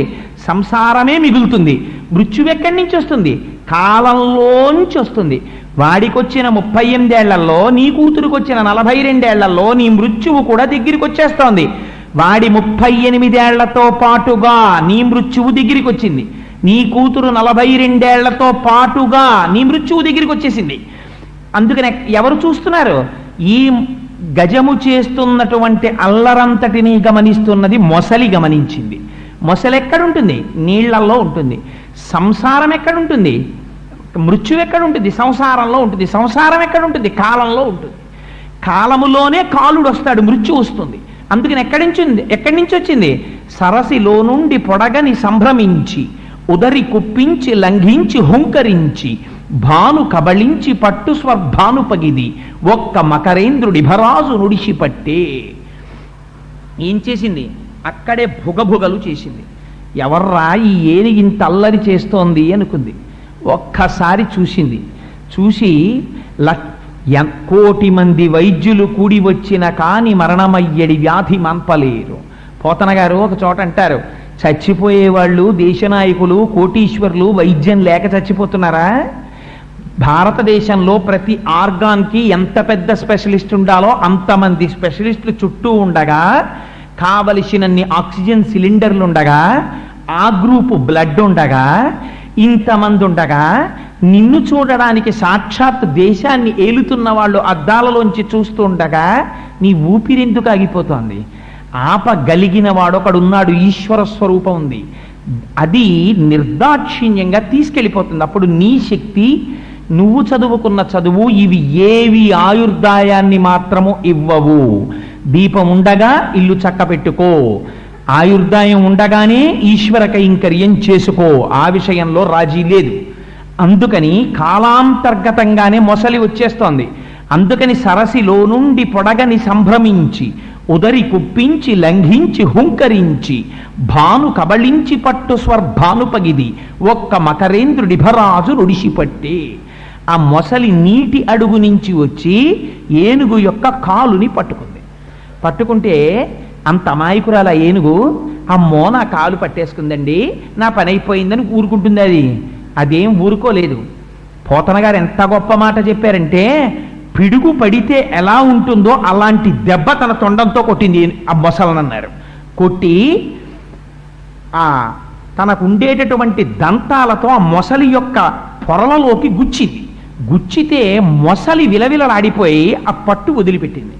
వదిలిపెట్టగానే ఏనుగుకున్న ఒకే ఒక ప్రయోజనం మొసలిని చంపుట కాదు. గజేంద్ర మోక్షంలో మీరు చూడవలసిన రహస్యం అది. ఏనుగుకి మొసలిని చంపే కోరిక లేదు, మొసలికి మాత్రం ఏనుగుని చంపాలని కోరిక ఉంది. ఏనుక్కున్న ఒకే ఒక కోరిక గట్టెక్కేయడమే. నేను ఈ మాట అన్నానని మీరు మరోలా అనుకోకండి. ఎంత కోటీశ్వరుడు అవనివ్వండి, మృత్యువుని గెలిచేద్దాం అనుకోడు. ఒక భయంకరమైన స్ట్రోక్ వచ్చింది అనేటప్పటికీ ఒక అంబులెన్స్ తెప్పించుకొని ఒక కార్పొరేట్ హాస్పిటల్కి ఎడతాడు. అప్పటికి ఏమిటి కోరిక? అప్పుడు శ్రీశైలం గుర్తొస్తుంది, తిరుపతి గుర్తొస్తుంది. అంతకుముందు సెల్ ఫోను, తన స్నేహితులు తప్ప ఇంకేమీ జ్ఞాపకం రాని వాడికి 33 కోట్ల మంది దేవతలు జ్ఞాపకానికి వస్తారు. జ్ఞాపకానికి వచ్చి ఇక్కడ డిశ్చార్జ్ అయిపోయి ఇంటికి వెళ్ళిపోతే చాలండి అంటాడు. ఇంటికి వెళ్ళిపోతే చాలు, అంతేకాని నేను మృత్యువుని గెలిచేయాలండి, మీరు నాకు ఎలా వైద్యం చేస్తారంటే ఇంకా మళ్ళీ నేను జీవితంలో హాస్పిటల్కి రాకూడదు డాక్టర్ గారు అని ఎవడండో. డాక్టర్ గారు నేను ఇంటికి వెళ్ళిపోతానా అండి, నేను పచ్చని తినచ్చా అండి అని అడుగుతాడు. అందుకని ఏనుకే కోరిక, మొసల్ని చంపాలని కోరిక లేదు, గట్టి ఎక్కేస్తే చాలు. మొసలికేం కోరిక? ఇది గట్టి ఎక్కకూడదు. అందుకే భాగవతంలో ఒక మాట చెప్తారు, ఎవరు వస్తారు మొట్టమొదట అంటే ప్రజ్వరుడు వస్తాడయా అన్నారు. ప్రజ్వరుడు వచ్చి ఏం చేస్తాడన్నారు? కోట శిథిలం చేస్తాడన్నారు. ఇవన్నీ రహస్య సంకేతాలు. ప్రజ్వరుడు అంటే ఎవరు? జ్వరం. జ్వరం అంటే వ్యాధి. అది వచ్చి ఏం చేస్తుంది? సంధిబంధాలని బదలగొట్టేస్తుంది. ముందు శుభ్రంగా ఎక్కడికక్కడ దేనికి ముఖ్యమైనటువంటి అవయవాలు లోపలున్నాయో వాటినన్నిటినీ ఛిద్రం చేయడం మొదలు పెడుతుంది. దాన్ని మనమే అంత అమాయకులం ఏంటి? పిడుగుపోటులా ఏనుగు కొట్టింది. మనం అంబులెన్స్ ఎక్కి ఇంటెన్సివ్ కేర్ యూనిట్కి ఎడతాం, స్పెషలిస్టులకి కన్సల్ట్ చేస్తాం, వాళ్ళని మనం తెచ్చుకుంటాం. అదే దంతాలు పెట్టి అది పొడిచింది. పొడిస్తే మన తాపత్రయం ఏమిటి? తొందరగా చాలా బాగుందండి, ఎయిర్ కండిషను, బెడ్, ఇంతమంది నర్సులు, హాయిగా ఏ గొడవ లేదు, ఇక్కడే ఉందాం 3 నెలలని ఎవడంటాడా? ఎవడండు? తొందరగా ఇంటికి వెళ్ళిపోదాం అంటాడు. అందుకని ఏనుగు పరిస్థితి ఏమిటి? గట్టి ఎక్కేయాలి. మొసలి పరిస్థితి ఏమిటి? అది ఇంటికి వెళ్ళకూడదు, ఇక్కడి నుంచి అది వెళ్ళిపోవలసిన ప్లేస్ ఇంకోటి ఉంది, అక్కడికి పంపించాలి. ఇది మొసలి యొక్క లక్షణం. మొసలికి బలం ఏమిటి? నీరు బలం. అంటే ఏమిటి బలం? సంసారమే బలం, కాలమే బలం. ఆ టైం వచ్చే వరకు, అందుకే నింద లేకుండా బొందిపోదన్నారు పెద్దవాళ్ళు. ఏ టైం వచ్చే వరకు? ఇంకా ఊపిరి తీయలేనంత ఓపిక లేని విధంగా ఛిద్రం చేసే వరకు లోపల సంధిబంధాలని తెగ్గొడుతూనే ఉంటుంది వ్యాధి, మృత్యు. ఆఖరణ ఇంకా నువ్వు లొంగిపోవాలి, కానీ అది నీకు లొంగదు. అందుకని గట్టి ఎక్కుతుందా? ఎక్కలేదు. కొట్టింది, పట్టు విడవగానే గట్టి ఎక్కేద్దామని ప్రయత్నం చేసింది. కానీ మొసలేం చేసింది? వెంటనే ఓపిక తెచ్చుకుని గభాలన వెళ్ళి ఆ ఏనుగు యొక్క తోక కొరికేసింది. తోక కొరికేసరికి ఆ బాధతోటి వెనక్కి తిరిగింది ఏనుగు. వెనక్కి తిరగగానే ఆ 4 కాళ్ళ మధ్యలో దూరి కడుపు కురికింది, బయటికి వచ్చి ఎగిరి వీపు కురికింది అన్నారు. ఎంత గొప్ప మాటలు చెప్పారండి పోతన గారు. నాన్న, ముందు ఏది కొరుకుతాయో తెలుసా? కడుపు కొరుకుతాయి. అప్పటి వరకు మామిడికాయ పప్పు తిన్నావు, చింతకాయ పచ్చడి తిన్నావు, ములక్కాయ పులుసు తిన్నావు. నాన్న ఇంకా ఈ పదార్థాలు ఏం తినకు, ఉప్పు కారం లేకుండా చప్పిడి చేసుకుని మజ్జిగ అన్నం తిను అని డాక్టర్ గారు చెప్తారు. ఏది కొరికింది ముందు? కడుపు కొరికింది. ఆ తర్వాత ఏం చెప్తారు? ఇన్నాళ్ళు ఓపిక ఉన్నప్పుడు ఒక మహాత్ముడి దగ్గర ఇలా వంగడం నీకు చేత కాలేదు. ఇప్పుడు డాక్టర్ గారే చెప్తారు, మీరు గభాలను వంగి లేవకండి, మెట్లు ఎక్కకండి, స్పీడ్గా నడవకండి. ఇప్పుడు ఏమైంది? వీపు కొరికింది. ఇప్పుడు నీకు ఎదురుగుండా ఒక మహాత్ముడు వచ్చినా వంగి అదృష్టం నీకు లేదు. అందుకని ఏమైంది? మాకురు ధనజన యవ్వన గర్వం హరతి నిమేష కాల సర్వం మాయామయమిదమఖిలం హిత్వా బ్రహ్మపదం త్వం ప్రవిశ విదిత్వా. తీసుకెళ్ళిపోతోంది మృత్యువు. ఒక్కొక్కటి నీ సమయంలో నువ్వు చెయ్యవలసినవి చెయ్యనివి ఏమున్నాయో వాటిని కాలము తీసుకెళ్ళిపోతోంది. అందుకని కడుపు కొరికింది, వీపు కొరికింది, వెనక కాలు పట్టుకుంది. పట్టుకుంటే ఇప్పుడు వెనక కాలు దగ్గర ఉన్నదాన్ని తొండంతో ఎలా కొడుతుంది, తన దంతాలతో ఎలా పొడుస్తుంది. అందుకని ఇప్పుడు ఎలాగో అలా ముందు ఆ మొసలున్న వైపుకి తాను తిరగాలి. ఎంతమంది డాక్టర్ల దగ్గరికి వెళ్ళినా డయాగ్నోసిస్ దొరకదు. ఏమిటో అన్నీ బాగుంటాయంటాడు, 36 మందులు రాస్తాడు, వెగట ఎక్కువైపోతూ ఉంటుంది, అన్నం చేయించదు. వ్యాధి ఏమిటో తెలియదు, ఎవరి దగ్గరికి వెళ్ళినా బాగానే ఉందంటారు, ఖచ్చితమైన డయాగ్నోసిస్ దొరకదు. ఇదే కదా తొండానికి దొరకపోవడం అంటేను. కానీ కొరికేస్తూనే ఉంటుంది, రక్తం అంతా కారిపోతూనే ఉంటుంది, రోజు రోజుకి నీరస పడిపోతూనే ఉంటాడు, ముఖం వెలవెలపోతూనే ఉంటుంది. ఎంత అందంగా మాట్లాడారండి నిజంగా పోతన గారు, ఎంత అందంగా మాట్లాడారు వ్యాసుల వారు. మన బతుకు కట్టెదుట చూపించారు, అంగీకరించినా అంగీకరించకపోయినా. అందుకే పెద్దలు ఒక్క మాట చెప్పారు, పూజ చేస్తే డబ్బులు ఇమ్మని, ప్రమోషన్లు ఇమ్మని ఎవడూ పూజలు చేయలేరు పూర్వం. ఎందుకు చేశారో తెలుసా అండి? మొట్టమొదట ఏదడిగారంటే అనాయాసేన మరణం. తండ్రి ఇంటెన్సివ్ కేర్ యూనిట్లో భయంకరంగా 6 మధ్యలో ఇలా పడుకుని ఒంటి నిండా సూదులెట్టుకుని పక్కన సీసాలెట్టుకుని వెళ్ళిపోకుండా ఉంటే చాలు, నేను ప్రశాంతంగా నీ నామం చెప్పుకుంటూ వెళ్ళిపోయే అదృష్టాన్ని నాకి. అందుకని ఏదడిగారు? అనాయాసేన మరణం వినా దైన్యేన జీవితం. డబ్బిమ్మని ఎవ్వడూ అడగలేదు. ఒకడి దగ్గర చెయ్యి చాపి బతకవలసిన అవసరం లేకుండా, నాకు అన్నానికి వస్త్రానికి లోటు లేకుండా నా జీవితం వెళ్ళిపోయేటట్టు చూడని అడిగారు, అంతే. అందుచేత ఏమైంది? ఆ ఏనుగు మొసలితో యుద్ధం చేస్తోంది, మొసలి ఏనుగుని కొరుకుతోంది, లోపలికి లాగుతోంది. ఇలా ఎన్నాళ్ళు చేసింది యుద్ధం అని అడిగారు. మరి చెప్పాలి కదా, ఎన్నాళ్ళు అంటే జనవరి 31న ప్రారంభమైంది, ఫిబ్రవరి 6 వరకు హాస్పిటల్లో ఉన్నాడు, ఏదో ఉండాలి కదా, date of admission, date of discharge ఏవో ఉంటాయి కదా. అందుకని అది ఏమిటి అసలు కేస్ షీటు చెప్పమన్నారు. అంటే ఇలా యుద్ధం ఎన్నాళ్ళు జరిగిందో చెప్తాం వినండి అన్నారు. అలయక సొలయక వేసట నొందక కరిమకరి తోడ ఉద్దండత రాత్రులు సంజలు దివసంబులు పోరెన్ 1000 సంవత్సరముల్. 1000 ఏళ్ళు పోరాటం చేసిందన్నారు. 1000 అంటే ఏమిటి? వ్యాసుల వారు సంస్కృతంలో సహస్రం అన్నారు. సహస్రం అంటే అనంతము. ఎవడికి తెలుసు నువ్వు ఏ టైంలో హాస్పిటల్లో జాయిన్ అవుతావో? ఇంట్లో కూతురి పెళ్లికి ముహూర్తాలు ఉంటాయి, కొడుకు పెళ్లికి ముహూర్తాలు ఉంటాయి, నువ్వు పెళ్లి సంబంధానికి వెళ్ళడానికి ముహూర్తాలు ఉంటాయి, జాయినింగ్ రిపోర్ట్ ఇవ్వడానికి ఆఫీస్కి ముహూర్తాలు ఉంటాయి. ఇవాళ నక్షత్రం మంచిది కాదండి అని హార్ట్ అటాక్ వస్తే హాస్పిటల్కి రానన్న దుర్మార్గుడు ఎవరైనా ఉంటాడు ఏమిటి ప్రపంచంలో? అది ఏ నక్షత్రమైనా వెళ్ళిపోవలసిందే ఇంటెన్సివ్ కేర్ యూనిట్కి. అందుకని ఎప్పుడు చచ్చిపోయావు, ఎప్పుడు మొదలెట్టావు పోరాటం అంటే పోతన గారు అన్నారు, కరిమకరి తోడ ఉద్దండత అలయక సొలయక వేసట నొలయక. ఇప్పుడేమిట్రా ఈ అలవాటు? ఎప్పటి నుంచో ఉంది. ఈ విషయంలో అలసట ఏం లేదు, సొలయక బాధేం లేదు, వేసట నొందక అక్కడ మాత్రం ఎన్నాళ్ళైనా ఉంటాడు. ఈశ్వరుడి గుళ్ళో అరగంట కూర్చోమనంటే వాడికి టైం ఉండదు. సెల్ ఫోన్ మోగుతుంది, ఇలా గడియారం 50 మాటలు చూసుకుంటాడు అష్టోత్తరం అయ్యే లోపల. హాస్పిటల్లో ఇంకో 15 రోజులు ఉండకపోతే ప్రమాదం అనివ్వండి, 20 రోజులు ఉంటాను డాక్టర్ గారు అంటాడు. అందుకని అలయక సొలయక వేసట నొలయక కరి మకరితోడ ఉద్దండత రాత్రులు సంజలు దివసంబులు. ఏమో ఎన్నాళ్ళు యుద్ధం చేశావో ఇన్ని జన్మల్లో, రాత్రులన్నీ ఉన్నావో, సంధ్యలన్నీ ఉన్నావో, దినాలన్నీ ఉన్నావో, ఎన్ని రోజులు ఉన్నావో, ఏ టైంలో వెళ్ళిపోయావో, ఇన్ని కోట్ల జన్మలైపోయాయో ఇప్పటికీ. అందుకని ఉద్దండత రాత్రులు సంధ్యలు దివసంబులు పోరెనొక్క 1000 సంవత్సరముల్. 1000 ఏళ్ల నుంచి ఇలా యుద్ధం చేస్తూనే ఉందాయా ఏనుగు అన్నారు. అయితే మరి ఇలా యుద్ధం చేస్తే ఏమైందండి? చివరికి ఏమైందంటే, ఇంకా నీకు ఒక గొప్ప సన్నివేశం చెప్తాను, ఏనుగు సంగతి చెప్పను. ఇది పోతన గారి సంకేత భాష అంటే, వ్యాసుల వారి సంకేత భాష అంటే అర్థం చేసుకోవాలి. ఏనుగు ఎలా ఉందో నేను చెప్పను, కానీ మిగిలిన విషయాలు చెప్తాను, నువ్వు అర్థం చేసుకో. మకరితోడ పోరు మాతంగ విభుని ఒక్క ఒక్కరినిడించిపోవ కాళ్ళు రాక కోరి చూచుచుండే కుంజరీయూథంబు మగలు తగులు కారె మగువలకును. ఆయన్ని హాస్పిటల్లో చేర్చినప్పుడు హాస్పిటల్ ముందంతా కార్లే. ఆ తర్వాత ఆయన 3 నెలలు హాస్పిటల్లో ఉన్నారు. 3 నెలల తర్వాత ఎవరున్నారు? తప్పదు కాబట్టి భార్య ఒక్కతే క్యారేజీ అక్కడ తెప్పించుకు తింటోంది. ఆవిడ ఒక్కతే ఉంది. ఇదే పోతన గారు చెప్పారు. మకరితోడపోరు మతంగ విభుని, మొసలితో పోరాటం చేస్తున్న ఏనుగుని ఒక్కరిని దించిపోవ కాళ్ళు రాక. ఒక్కడిని వదిలేసి వెళ్ళలేక ఎవరున్నారు గట్టు మీద? ఒక్కరిని దించిపోవ కాళ్ళు రాక కోరి చూచుచుండే కుంజరీయూథంబు. ఏం చేస్తున్నారు వాళ్ళు? ఏం ఆయుర్దాయాన్ని ఇవ్వరు. కోరి చూచుచుండే. వాళ్ళు దిగి యుద్ధం చేస్తారనుకుంటున్నారేమో. వాళ్ళు ఏం చేయరు. వాళ్ళు ఏం చేస్తారు? అద్దంలోంచి లోపలికి చూస్తూ ఉంటారు. లోపలికి వెళ్ళకూడదు, ఎప్పుడు పడితే ఎప్పుడైనా విజిటింగ్ అవర్స్ ఉంటాయి. అందుకని అద్దంలోంచే ఇలా చూస్తూ ఉంటారు. కోరి చూచుచుండే కుంజరీయూథంబు.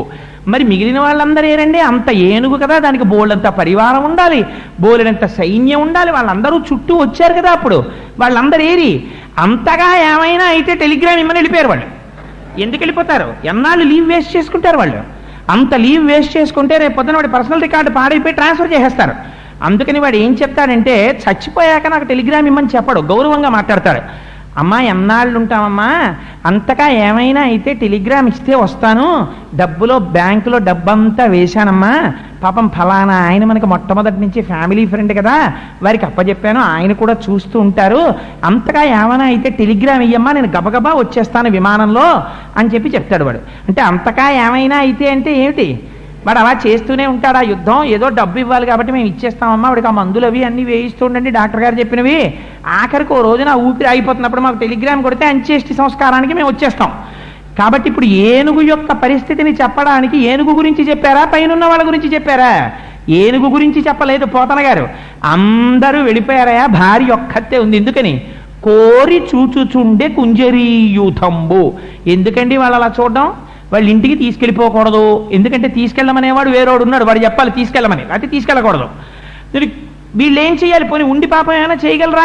ఏమీ చేయలేరు. అక్కడ క్యారేజీ తిని అక్కడే స్నానం చేసి అక్కడే ఆ నేల మీద పడుకుని ఆ విజిటర్స్ బల్ల మీద కూర్చుని ఆ పక్కన ఎక్కడన్నా స్వీట్ స్టాల్ ఉంటే అప్పుడప్పుడు సమోసాలు అవి తింటూ దిక్కుమాలినాడు ఉండడు, ఊడిపోవడం లోపల తిట్టుకుంటూ. ఎందుకు ఇదంతా? మగలు తగులు కారె మగువలకును. బ్రహ్మముడు ఒకటి వేశారు కదా పెళ్లిలో, అందుకని ఆ ముడి వేశారు కాబట్టి ఆ ముడి తనంత తానుగా ఎవరు విప్పుకోకూడదు. ఈశ్వరుడు విప్పాలి ఆ ముడిని.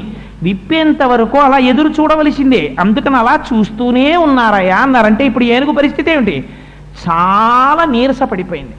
ఎంత నీరసపడిపోయిందంటే తన శరీరంలో ఉన్న రక్తం అంతా కాల్వలై ఆ సరస్సులోకి వెళ్ళిపోయింది. ఇక కింద పడిపోతోంది 10 మాటలు. మొసలిట ఎంత గొప్ప స్థితికి వచ్చిందంటే మొసలి బలము నీరు అన్నారు పోతన గారు. ఎందుకని? కాలమే మృత్యువునకు బలము. నీ సంధి బంధములు జారిపోతున్నాయి, దానికి శక్తి పెరిగిపోతోంది. అందుకని అదేం చేస్తోంది? చక్కగా నీళ్లలో ఉండి పడిపోయిన ఏనుగు ఎప్పుడైనా ఇలా పైకి లేద్దామంటే ఎగిరొచ్చి కొరుకుతోందిట, మళ్ళీ పడిపోతోంది. ఎముకలన్నీ విరిగిపోయాయి. నేను అబద్ధాలు చెప్తాననుకుంటే మీరు అష్టమస్కంధం ఒకసారి చదివి చూడండి, గజేంద్ర మోక్షం అంతా. నీ చెప్పిన మాటలన్నీ ఉన్నాయో లేదో. ఎగిరి కొరికింది, ఎముకలు విరిగిపోయాయి. ఇప్పటి వరకు తన పొడిచినటువంటి దంతములున్నాయే ఆ దంతములు కూడా విరిగిపోయాయి. అంటే ఇమ్యూనిటీ అంతా పోయింది. ఇప్పుడు ఇక మందులు కూడా జీర్ణం అవ్వవు సరిగ్గాను. అందుకని ఏం చేయాలి? సిలైన్ బాటిల్లోకి ఇంజెక్షన్ చెయ్యాలి. చేస్తే లోపలికి వెళ్ళాలి నాడిలోంచి, టాబ్లెట్ మింగలేడిగా. ఆ స్థితి ముక్కులోంచి కొట్టాలి, నోట్లోంచి కొట్టాలి, అన్నింటిలోంచి కొట్టాలి. పాపం అలా పడున్నాడంతే. ఇది పడిపోయినటువంటి ఏనుగు యొక్క పరిస్థితి. ఈ పరిస్థితిలో పడిపోయి ఉండి ఇంకా మృత్యువు కబళించడానికి సిద్ధంగా ఉంది. అయినా ఇంకేం చేస్తాను లేదు, ఎందుకు వచ్చింది కొట్టాలని తీసేవతలు పారండి అని ఎవడన్నా అంటాడేంటి? ఏమో బతుకుతానేమో ఆశ ఉండదా? అలా పాపం ఏనుగు కూడా ఏమని ఆలోచించిందంటే, పృథుశక్తిన్ గజమాజలగ్రహముతో పెక్కేండ్లు పోరాడి కనలావు వైరిబలమున్ చింతించి మిజ్జామనోరథమింకేటికి దీనిగెల్వసరి పోలంజాల లాజంచు ఇట్లనే పూర్వపుణ్యఫల దివ్య జ్ఞాన సంపత్తితో. ఇక్కడ ఏనుక్కి ఒక ఆలోచన వచ్చిందిట. ఎప్పుడు? పడిపోయిన తర్వాత. పడిపోయి ఒక మాట అనుకుందప్పుడు, అరెరే ఎంత ఆశ్చర్యకరమైన పని చేశానురా నేను. నానానేక పయూధముల్ వనములోనన్ పెద్ద కాలంబు సన్మానింపన్ 1,00,000 కోటి కరణీనాథుండనయ్యుండి మద్దానాంభ పరిపుష్ట చందన లతాంత ఛాయల్ విహరింపక నిరాశన్ ఇటేల వచ్చితి భయం బిట్లోకదే ఈశ్వర అది. ఆ ఒక్క పద్యం చాలండి మనం ప్రతిరోజు చదువుకుంటే జీవితాన్ని మార్చేయడానికి. నేను అడవిలో ఉండేవాడిని, 10 లక్షల కోట్ల భార్యలకి భర్తని.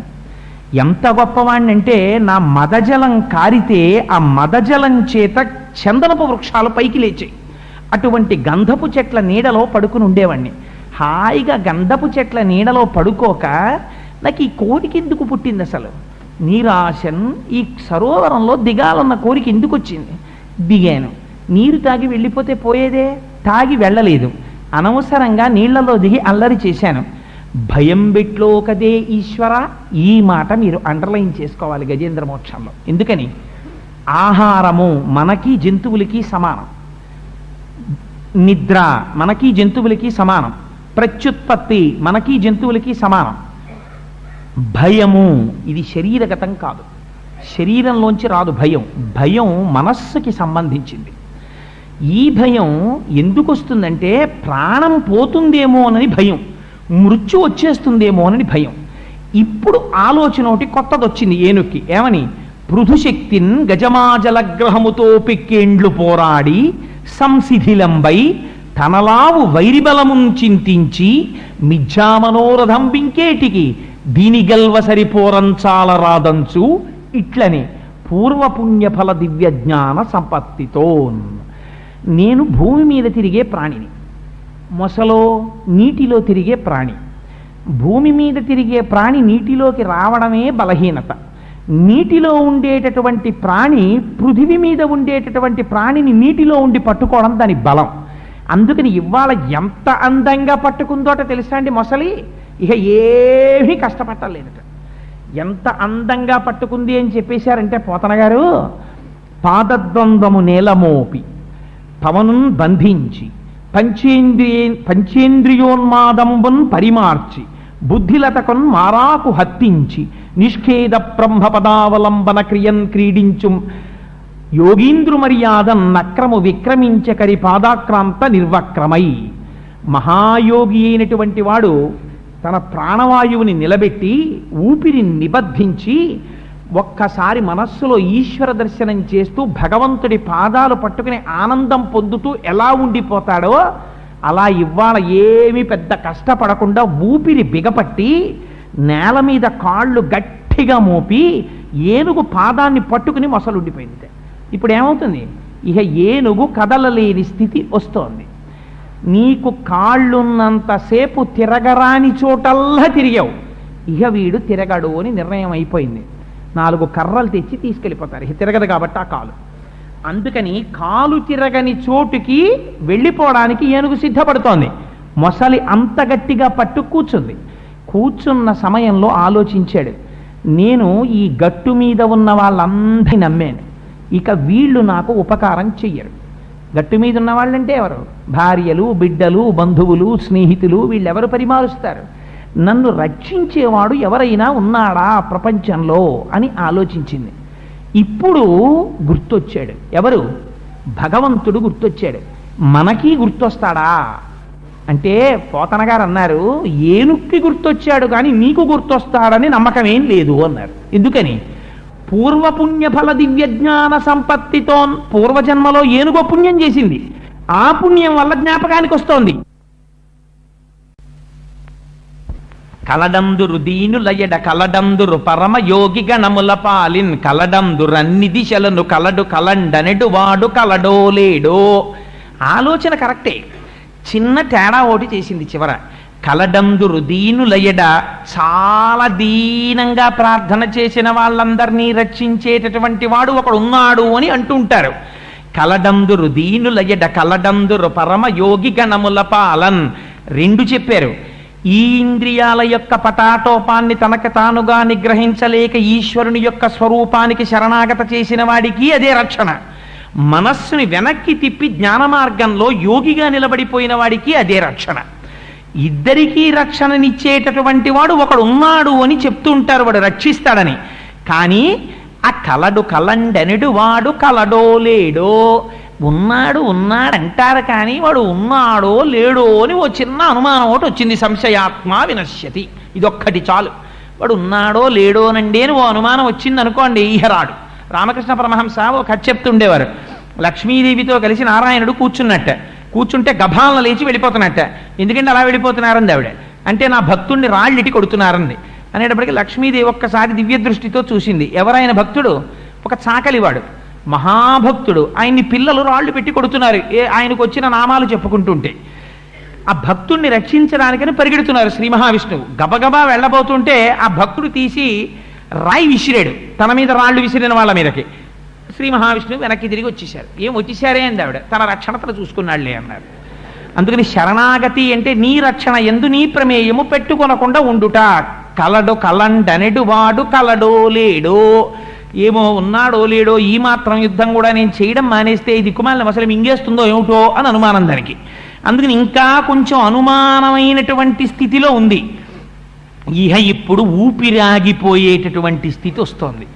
ఇక్కడ వ్యాసుల వారు అద్భుతమైనటువంటి శ్లోకాలు కొన్ని వేశారు. మీరు గజేంద్ర మోక్షంలో గమనించవలసినటువంటి రహస్యం ఇది. ఇందులో ఏనుగు ఎవరిని పిలిచింది చెప్పండి?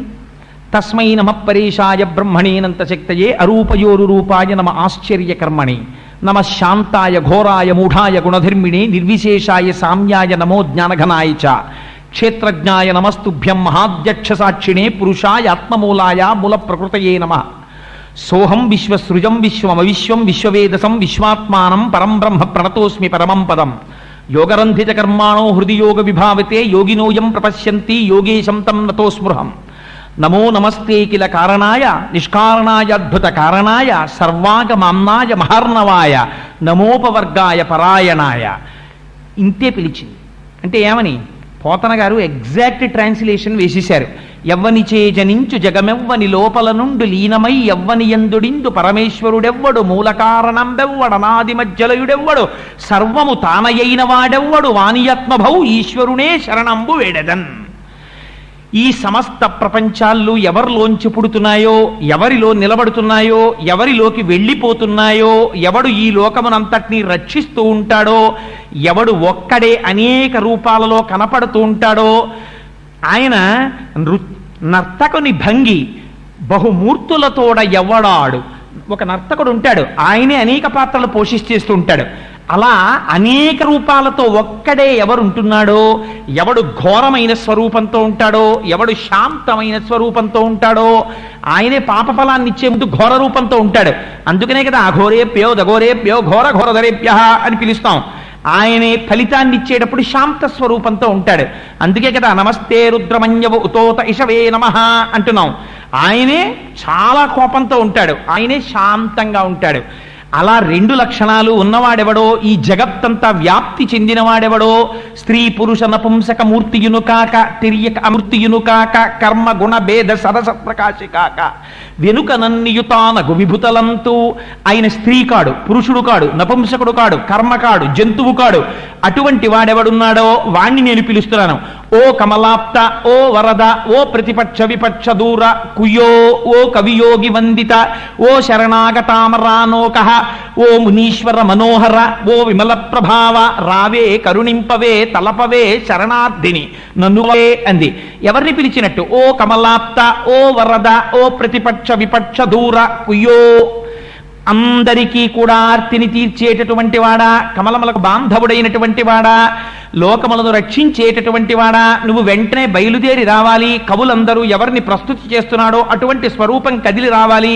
ఆ స్వరూపం ఆడది కాదు, ఆ స్వరూపం మగవాడు కాడు, ఆ స్వరూపం నపుంసకుడు కాడు, ఆ స్వరూపానికి ఓ స్వరూపం లేదు. అటువంటి వాడెవడున్నాడో వాడు వెంటనే బయలుదేరి వచ్చి నన్ను రక్షించాలి అంటోంది. ఇప్పుడు ఎవరు రావాలి? అసలు ఎవరిని పిలుస్తోంది ఆ ఏనుగు? ఇదేమన్నా సంధి ప్రలాపమా? ఇంకా జీవన్ మృత్యువుల రెండింటి మధ్యలో సంధిలో ఉండి ఏదో తెలియక మాట్లాడుతోందా, లేకపోతే నిజంగా ఎవరినైనా పిలుస్తోందా? అలా రావడం కాదుట. ఇన్నాళ్ళు తాను ఎప్పుడూ ఈశ్వరుడికి ఒక్క పువ్వు వేసి ఎగదా ఆ ఏనుగు. అటువంటి ఏనుగు ఇవాళ కండిషన్లు పెట్టింది. ఏమని?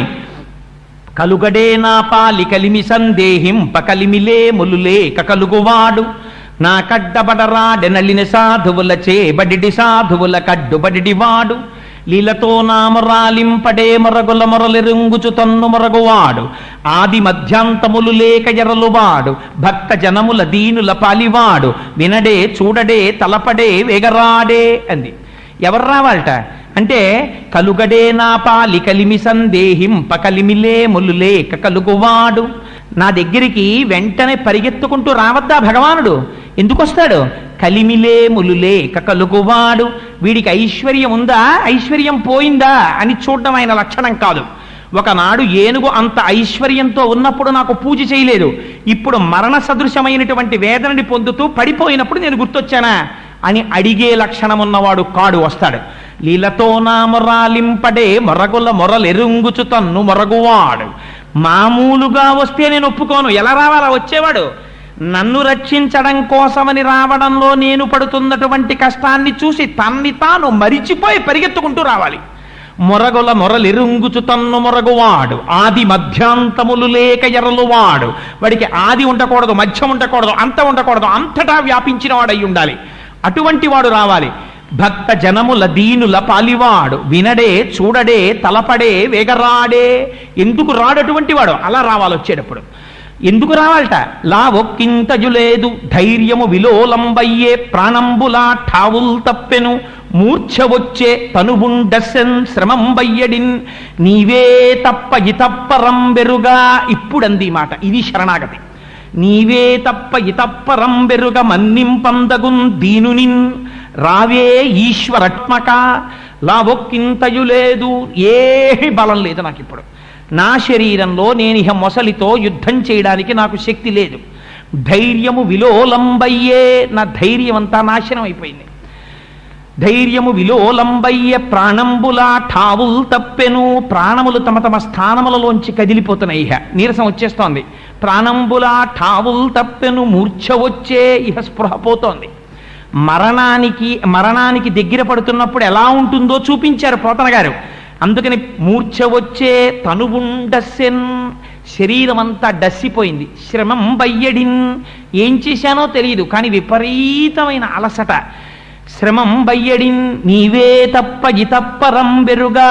నేనిప్పుడు ఈ గట్టు మీదున్న వాళ్ళెవ్వరినీ నమ్మను, నిన్నొక్కడే నమ్ముతున్నాను. నీవే తప్ప ఇతప్పరం బెరుగ మన్నింపందగున్ దీనునిన్. నేను పరమదీనుడనై ప్రార్థన చేస్తున్నాను. రావే ఈశ్వర కావవే వరద సంరక్షింపు భద్రాత్మక. వాడు ఎటువంటి వాడు రావాలి? ఎలా పడితే అలా వస్తే నేను ఒప్పుకోను. లోకంబులు లోకేశులు లోకస్తులు తెగిన తుది పెంజీకటి కావల యవ్వండేకాకృతి వెలుగు అతనినే సేవింతున్.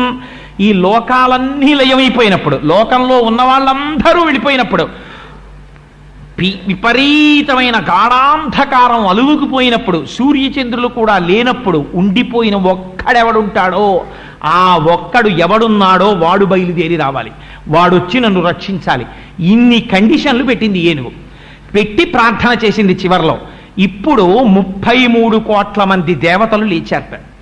ఇప్పుడు శరణాగతి చేసింది ఏనుగు. వెళ్ళాలి. ఎవరు వెళ్ళాలి? ఎవరిని పిలిచింది అందులో?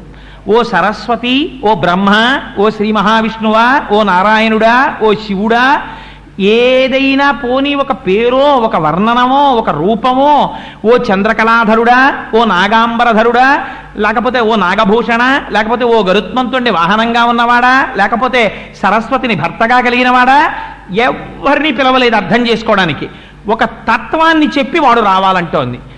ఇంతమంది ఆలోచిస్తే ఇప్పుడు మీరు జ్ఞాపకం పెట్టుకోండి. ఇప్పుడు ఉపాసన ఈశ్వరోపాసనం చేసిందా, సాకారంగా ఒక ఆకారాన్ని స్మరించిందా, నిరాకారాన్ని స్మరించిందా? ఏనుగు ఏ ఆకారము లేని పరంజ్యోతి స్వరూపాన్ని స్మరించింది. ఇప్పుడు రావాలి. ఎవరు రావాలి? అది సృష్టికర్తగా రావాలా, స్థితికర్తగా రావాలా, లయకర్తగా రావాలా? రక్షణ కోరుకుంటోంది కాబట్టి స్థితికర్తగా రావాలి. అందుకని ఇప్పుడు ఎవరు బయలుదేరి వెళ్ళాలి? అంతటా వ్యాపకతత్వం ఉన్నవాడు ఎవరుండాలో ఆయన వెళ్ళాలి. ఎవరా వ్యాపకతత్వం ఉన్నవాడు? శ్రీ మహావిష్ణువు బయలుదేరి వెళ్ళాలి. అంటే విష్ణు ఒకరు, శివుడు ఒకరు, ఇంతమంది ఉంటారా? పిలిచిన దానిలో లక్షణము విష్ణువుకు అన్వయమవుతోంది కాబట్టి విష్ణు స్వరూపంగా రావాలి. ఇది ఎలా రావాలి? విష్ణువు అంటే సర్వవ్యాపకుడు, అంతటా ఉన్నవాడు రావాలంది. అంతటా ఉన్నవాడు ఎక్కడ లేడు. ఏనుగులో లేడా, మొసల్లో లేడా, అక్కడ నీళ్లలో లేడా, భూమిలో లేడా, చెట్టులో లేడా, పువ్వులో లేడా, చావలో లేడా, అక్కడున్న ఇతర ఏనుగుల్లో లేడా, ఎందులో లేడు, ఎందులోనూ ఉన్నాడు. ఇందుగలడు అందులేడని సందేహము వలదు చక్రి సర్వోపగతుండెందెందు వెదకి చూచిన అందందే కలడు దానవగ్రని వింటే. మరి అంతటా ఉన్నవాడు అక్కడి నుంచి లేచి ఓ ఒడ్డు నుంచి ఎందుకు రాకూడదు? అలా రాడు. ఎందుకు రాడు? కండిషన్ పెట్టింది. మొరగుల మొరలెరుంగుచు తన్ను మొరగువాడు. ఆ వచ్చేటప్పుడు నా బాధ చూసి తనని తాని మరిచిపోయి రావాలన్నాడు. అందుకని మూలస్థానంలోంచి వచ్చాడు. ఎక్కడి నుంచి వచ్చాడు? అల వైకుంఠపురంబులో నగరిలో ఆ మూల సౌధంబుదాపల మందారవనంతరామృతర ప్రాతేందు కాంతోపలోత్పల పర్యంకరమా వినోది యగువాపన్న ప్రసన్నుండు విహ్పల నాగేంద్రము పాహీ పాహీయన కుయ్యాళించి సౌరంభియై. ఎక్కడో అల వైకుంఠపురంబులో. చాలా మంది పెద్దలు చెప్తారు, ఇక్కడ దాకా వ్రాసిన తర్వాత పోతన గారికి ఇంకా తర్వాత ఎలా ఆంధ్రీకరించాలో అర్థం కాలేదు. ఎవరు వస్తారు, ఎందుకు వస్తారు అర్థం కాలేదు. అర్థం కాక సంధ్యావందనం చేసుకొస్తారని భాగవతాన్ని అక్కడ పెట్టి వెళ్ళిపోయారు. వెళ్ళిపోయిన తర్వాత పోతన గారి వేషంలో రామచంద్ర ప్రభు వచ్చి ఈ పద్యాలు పూర్తి చేశారంటారు. అందుకని నిత్యపారాయణ యోగ్యతలో అంత శక్తి ఆ గజేంద్ర మోక్షానికి. తర్వాత పోతన గారు వచ్చి చూసి ఆశ్చర్యపోయారు అంటారు ఆ పద్యాల్ని. అలా వైకుంఠపురంబులో నగరిలో ఆ మూల సౌధంబుదాపల. ఎక్కడో వైకుంఠంలో ఆ రాజమహల్లో ఒక మూల ఉన్నటువంటి అమృత సరోవరానికి ఒడ్డున ఉన్నటువంటి చంద్రకాంత శిలలో చేయబడినటువంటి వేదిక మీద కలువ పువ్వులతో అమర్చబడినటువంటి పాన్పు మీద లక్ష్మీదేవి యొక్క కొంగు పట్టుకుని ఆడుకుంటున్నటువంటి స్వామి ఏనుగు యొక్క పాహీ పాహీ అన్న మాట తన చెవుల్లో పడిందిట. ఏది పాహీ పాహీ? తనని తాను మరిచిపోయి రావాలని ప్రతిజ్ఞ చేసింది. ఇప్పుడు ఎలా, ఎందుకు వస్తున్నాడు? భక్తుడి కోరిక నిలబెట్టడానికి వస్తున్నాడు. శరణాగతి అన్నది ఎంత గొప్పదో చూపిస్తోంది గజేంద్ర మోక్షం. ఈ శరణాగతి చెయ్యడానికి నీకు పూజా మందిరం అక్కర్లేదు. నువ్వు ఎక్కడ ఉండు, నువ్వు శరణాగతి చేసి చెయ్యొచ్చు ఈశ్వరుడికి. ఇది నిర్భయత్వాన్ని ఇస్తోంది గజేంద్ర మోక్షం. నువ్వేం బెంగ పెట్టుకోకు, నువ్వు ఎటువంటి స్థితిలో ఉండు. ఒక్కసారి పేరు పెట్టి కూడా పిలవలేదు. ఒక పేరు పెట్టి పిలవకుండా ఒక్కసారి తత్వ విచారణం చేసిన భగవానుడు వచ్చాడు. నువ్వు పిలవగలిగితే, శరణాగతి చెయ్యగలిగితే, నమ్మవలసిన వాణ్ణి నమ్మగలిగితే ఎందుకు రాడు భగవంతుడు? అభయం ఇచ్చింది మనకి గజేంద్ర మోక్షం. అందుకని ఎలా వచ్చాట? సిరికింజప్పడు శంఖచక్రయుగమున్ చేదోజి సంధింపడే పరివారంబును జీర డభ్రకపతిన్మన్నింపడు ఆకర్ణికంత రథం మిల్లము చక్కనొత్తడు వివాద ప్రోద్ధిత శ్రీ కుచోపరి చేలాంచలమైన వీడడు గజ ప్రాణావనోత్సాహి అయి. ఆ వచ్చేటప్పుడు తనని తాను మరిచిపోయి రావాలంది. అందుకని సిరికించెప్పడు. లక్ష్మీదేవికి కూడా చెప్పలేదు ఎక్కడికెడుతున్నాడు. చెప్పకుండా శంఖచక్రయుగమున్ చేదోయి సంధింపడు. వ్యాసుల వారు మూలంలో రాసినప్పుడు గరుత్మంతుడి మీద బయలుదేరి వచ్చాడని రాశారు. పోతన గారు రాసినప్పుడు ఆంధ్రీకరించినప్పుడు అలా రాయలేదు. అందుకని సిరికించెప్పడు శంఖచక్రయుగముంజేదోజి సంధింపడు ఏ పరివారంబును జీరడు. గరుత్మంతుడి మీదకి ఎక్కలేదు, ఏ పరివారానికి చెప్పలేదు, శంఖచక్రాల్ని చేతిలో పెట్టుకోలేదు. ఆ జుత్తంతా ముడివిడిపోయిలా పడిపోయింది, చివిదుద్దు వరకు వచ్చేసింది. ఆ జుత్తిలా పైకి తీసుకోలేదు. ఆడుకుంటున్న లక్ష్మీదేవి యొక్క పవిట కొంగుని కూడా విడిచిపెట్టలేదు. పెద్ద పెద్ద అంగలేసుకుంటూ వెళ్ళిపోతున్నాడు. పవిట కొంగు ఆయన చేతిలో ఉండిపోయిందేమో. పెద్ద ఆర్తితో పిల్లవాడి కేక వినగానే తండ్రి ఫైల్ రాసుకుంటున్నవాడు పెన్ను పట్టుకు పరిగెత్తుకెళ్ళిపోయినట్టు చేతిలో. పెన్ను ఎందుకయ్యా పట్టుకొచ్చావు? దానికి ఏం అర్థం లేదు. పెన్ను పట్టుకున్నవాడు పట్టుకున్నట్టు వెళ్ళిపోయాడంతే. అలా లక్ష్మీదేవి యొక్క కొంగు చేతిలో పట్టుకున్నవాడు పట్టుకున్నట్టు పరిగెత్తుకెళ్ళిపోతున్నాడు. వెళ్ళిపోతుంటే ఇప్పుడు అమ్మవారి కొంగు చేతిలో ఉండిపోయింది, అమ్మవారు పరిగెడుతోంది. తమ వెంటన్ సిరి లచ్చి వెంట నవరోధ వ్రాతమున్ దాని వెనుక పక్షీంద్రుడును ధను కౌమోదికి శంఖచక్ర నికాయంబును నారదుండు ధ్వజనీకాంతుడు తావొచ్చి రొయ్యన వైకుంఠపురంబునన్ కలుగువా రాబాల గోపాలమున్. ఆ వెనకాతల ఇంకా తన వెంటన్ సిరి, ఆ వెనకాతల లక్ష్మీదేవి వచ్చేస్తోంది. లక్ష్మీదేవి వెనకాతల శంఖచక్రాలు వచ్చేస్తున్నాయి, గదొచ్చేస్తోంది, ధనస్సు వచ్చేస్తోంది. ఆ వెనకాతల నారదుడు వచ్చేస్తున్నాడు, విశ్వక్సేనుడు వచ్చేస్తున్నాడు, వైకుంఠంలో ఉన్నటువంటి పరివారం అందరూ వచ్చేస్తున్నారు. అందరూ కలిపి పరుగును వచ్చేస్తున్నారు. వచ్చేస్తుంటే పోతన గారు మనకి లైవ్ టెలికాస్ట్ ఇచ్చారండి. శరణాగతి చేసిన వాడి కోసం పరమాత్మ తీసేటటువంటి పరుగులు ఎలా ఉంటాయో మనకి చూపించారు. తాటంకాచలనంబుతో నటభుజద్ధమ్మిల్ల బంధంబుతో షాటీముక్త కుచంబుతో నృఢ చెంచత్కంచితో శీర్ణలలాటలేపనముతో మనోహర కరాలగ్నోత్తరీయంబుతో అని కోటీందు ప్రభతో ఉరోజబర సంకోచ ద్విలగ్నంబుతో. అందరికన్నా కష్టపడింది ఎవరయ్యా అంటే మా అమ్మే. ఎందుకని పవిట కొంగు పట్టుకుని వెళ్ళిపోతుంటేట తాటంకాచలనంబుతో ఆ పమిటిలా పట్టుకుని ఆవిడ పరిగెడుతోంది. పాపం పరిగెడుతుంటే ఈ తాటంకములు ఇలా కదిలిపోతున్నాయిట. తాటంకాచలనంబుతో భుజనటద్ధమ్మిల్ల బంధంబుతో పవిట కొంగు ఇలా పట్టుకుని పరిగెత్తడంలో ఈ భుజాలు రెండు ఇలా ఉన్నాయేమో పైకి, ఈ వేసుకున్నటువంటి ముడి రెండు భుజాల మీద గుద్దుకుంటోందిట, అంత గబగబా నడుస్తోందిట. భుజనటద్ధమ్మిల్ల బంధంబుతో షాటీముక్త కుచంబుతో అమ్మవారి పవిట పూర్తిగా కప్పుకుని ఎలా ఉండాలో అలా కూడా లేదుట. అలా ఉండకుండా పవిట మధ్యలోకి వచ్చేసి అమ్మ ఎప్పుడూ వేసుకోని రీతిలో పవిట వేసుకున్నట్టు కనబడుతోందిట. అందుకని చాటీముక్త కుచంబుతో నధుడ చెంచెత్కంచితో అంత గబగబా వెళ్లడంలో నడుముకి పెట్టుకున్న వడ్డాణం వదులైపోయి కిందకి జారిపోతోందిట. గణ గణ గణ గణ గంటలు మోగేస్తున్నాయిట. ఆ నధుడ చెంచెత్కంచితో శీర్ణలలాటలేపనముతో అమ్మవారు అంగరాగములు పూసుకుంది. అవన్నీ చెదిరిపోయి చెమట్లు పట్టి కిందకి కారిపోతున్నాయిట. శీర్ణలలాటలేపనముతో మనోహర కరాలగ్నోత్తరీయంబుతో ఆ ముందు శ్రీ మహావిష్ణువు తీసుకెళ్లిపోతున్నటువంటి పవిట కొంగ ఆయన చేతిలో ఉండిపోయింది. రెండు చేతులు ఇలా అడ్డు పెట్టుకుని అమ్మవారు పరిగెడుతోంది. అందుకని ఆ కోటీందు ప్రభతో ఒక్కసారి కోటి చంద్రులు ప్రకాశించిన అందంతో ఉందిట. కోటీందు ప్రభతో ఉరోజభర సంకోచ ద్విలగ్నంబుతోన్ వక్షోజముల యొక్క భారాన్ని మొయ్యలేక నకనకలాడుతున్న నడువుతో నడుస్తోందిట. ఎందుకు ఆ మాట అనడం? ఆవిడ జగత్తుకంతటికి తల్లి కనుక, పాలు తాగి మనం బతుకుతున్నాం కనుక. అటువంటి అమ్మ అంత కష్టపడి పరిగెడుతోంది. ఆ రోజున పరిగెడుతుంటే ఇలా ఎప్పుడూ చూడలేదు శ్రీ మహావిష్ణువుని. ఇదేమిటి ఇలా వెళ్ళిపోతున్నాడు ఈయన? తను వెంచేయుపదంబు పేర్కొనడనాథ స్త్రీ జనాలాపముల్ వినెనో మృత్యులు మృత్యురించిర ఖలుల్ వేద ప్రపంచంబులన్ ధనుజానీకము దేవతానగరిపై దండెత్తెనో భక్తులన్ కని నారాయణుడేడి తెలుపుడని ధిక్కారించిరో దుర్జనుల్. అమ్మవారు అనుకుంటోందట మనస్సులో, ఎప్పుడు వెళ్ళిపోతుంటారట భగవంతుడు ఇలా ఎవరికి చెప్పకుండా చెయ్యకుండా పరిగెత్తే సందర్భాలు కొన్ని చెప్పింది అమ్మవారు. ఎప్పుడు? తను వెంచేయుపదంబు పేర్కొనడనాథ స్త్రీ జనాలాపముల్ వినెనో. అన్నీ శరణాగతే. ఎప్పుడైనా ఆడవాళ్ళు చాలా కష్టంలో ఉండి గోవిందా కృష్ణ అంటే ఇలా పరిగెత్తాడు ఒకసారి. ఇప్పుడు ద్రౌపదీ మాన సంరక్షణం కోసం పరిగెత్తాడు. అందుకని తను వెంచేయు పదంబు పేర్కొనడనాథ స్త్రీ జనాలాపముల్ వినెనో మృత్యులు మృత్యురించుల ఖలుల్ వేద ప్రపంచంబులన్. దొంగలు వేదాలను ఎత్తుకుపోయారేమో ఒకవేళ సోమకుడు మొదలైన వాళ్ళు, అప్పుడు మళ్ళీ లోకాన్ని నిలబెట్టడానికి ఆయన పరిగెడుతుంటాడు. అందుకని మృత్యుల్ మృత్యురించిరో ఖలుల్ వేద ప్రపంచంబులన్ ధనుజానీకము దేవతానగరిపై దండెత్తెనో. ఒకవేళ రాక్షసులు దేవతానగరం మీదకి యుద్ధానికి వచ్చారేమో, భక్తులంకని నారాయణుడేడి తెల్పుడని ధిక్కారించిరో దుర్జనుల్. చిన్నపిల్లల్ని పట్టుకుని ఎక్కడున్నాడు రా భగవంతుడు చూపమని రాక్షసులైనటువంటి వాళ్ళు నిగ్రహిస్తున్నారేమో. ప్రహ్లాదాదులకు వచ్చినటువంటి కష్టం. అందుకని ఇటువంటప్పుడు స్వామి వెడుతుంటాడు. ఏమో ఏం జరిగిందో అని అమ్మవారు ఆశ్చర్యపోతోందిట. ఈ చుట్టూ ఉన్న పరివారం అందరూ వచ్చి, అమ్మా ఇలా ఎప్పుడు స్వామి వెళ్ళడం మేము చూడలేదమ్మా, ఎక్కడికెడతాడో అడగడానికే మాకు భయం వేస్తోంది తల్లి, నువ్వెళ్ళడుగమ్మా అంటారు వాళ్ళు. ఏమడుగుతుంది? ఒక పక్క పవిటకం కట్టుకుని వెళ్ళిపోతున్నాడు. ముందుకెడదామంటే అడుగులలో అడుగులు పడిపోయి తడబడి కింద పడిపోతుంది తల్లి. ముందుకెడితే మాట్లాడేలా లేడు స్వామి. చెమటలు పట్టి గబ గబ గబ గబ ఆంగలేసుకుంటూ వెళ్ళిపోతున్నాడు. మధ్యభాలు పడిపోయి ఇంకా మళ్ళీ మధ్యభం రక్షింపబడే వరకు పోతన గారికి అంత ఆర్తితో పడ్డాయి పద్యాలు పోతన గారి దగ్గర. అందుకని అంత తొందరగా వెళ్ళిపోతుంటే అడిగెదనని కడుబడ్డి జను అడిగిన తన మగడు నుడ్డుబడ్డ నిన్నటయ్య డగున్ వెడ్డబెడ్డ సిడ్డి ముడ్డిత డబ్బడ్డ నడ్డుగిడ్డదు చెడ్డిమా నడ్డుగిడ్డునే డలన్.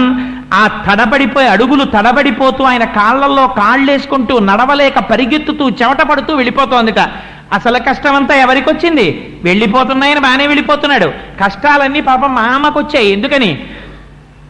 నిటలాలకములంట నివురు ఝుంఝుమ్మ నిముక సరోజము నిండ ముసురుదేంట్లు నలుల నోపక జిల్క అని ఆ చిలుకలు పెదవిని కొరగడానికి వచ్చేయట. శుకములను తోల చక్షుర్మీనములకు మందాకిని పాఠీన లోకమెగుచు మీన పంక్తులు దాట మేతీగతో రాయ శంపాలతలు మెంట సరణిగట్టు శంపలను గెలువ చక్రవాకంబులు కుచయుగంబును తాకి కొవ్వు చూపు మెలత మెగులు పిరిది మెరుగు దీవయు పోలె జలదువర్ను వెనుక జనెడునప్పుడు అంటారు పోతన గారు. నిటలాలకములంట నివురు ఝుంఝుమ్మ నిముఖ సరోజము నిండ ముసురుదేంట్లు. అమ్మవారు వెళ్ళిపోతుంటే అమ్మవారి ముఖాన్ని చూసి పద్మాననే పద్మవూరు పద్మాక్షి పద్మసంభవే కదా, అమ్మో ఎంత పెద్ద పద్మం వచ్చిందో, ఇందులో ఉన్నటువంటి తేనె తాగుదామని తుమ్మిదలన్నీ వచ్చేసేట.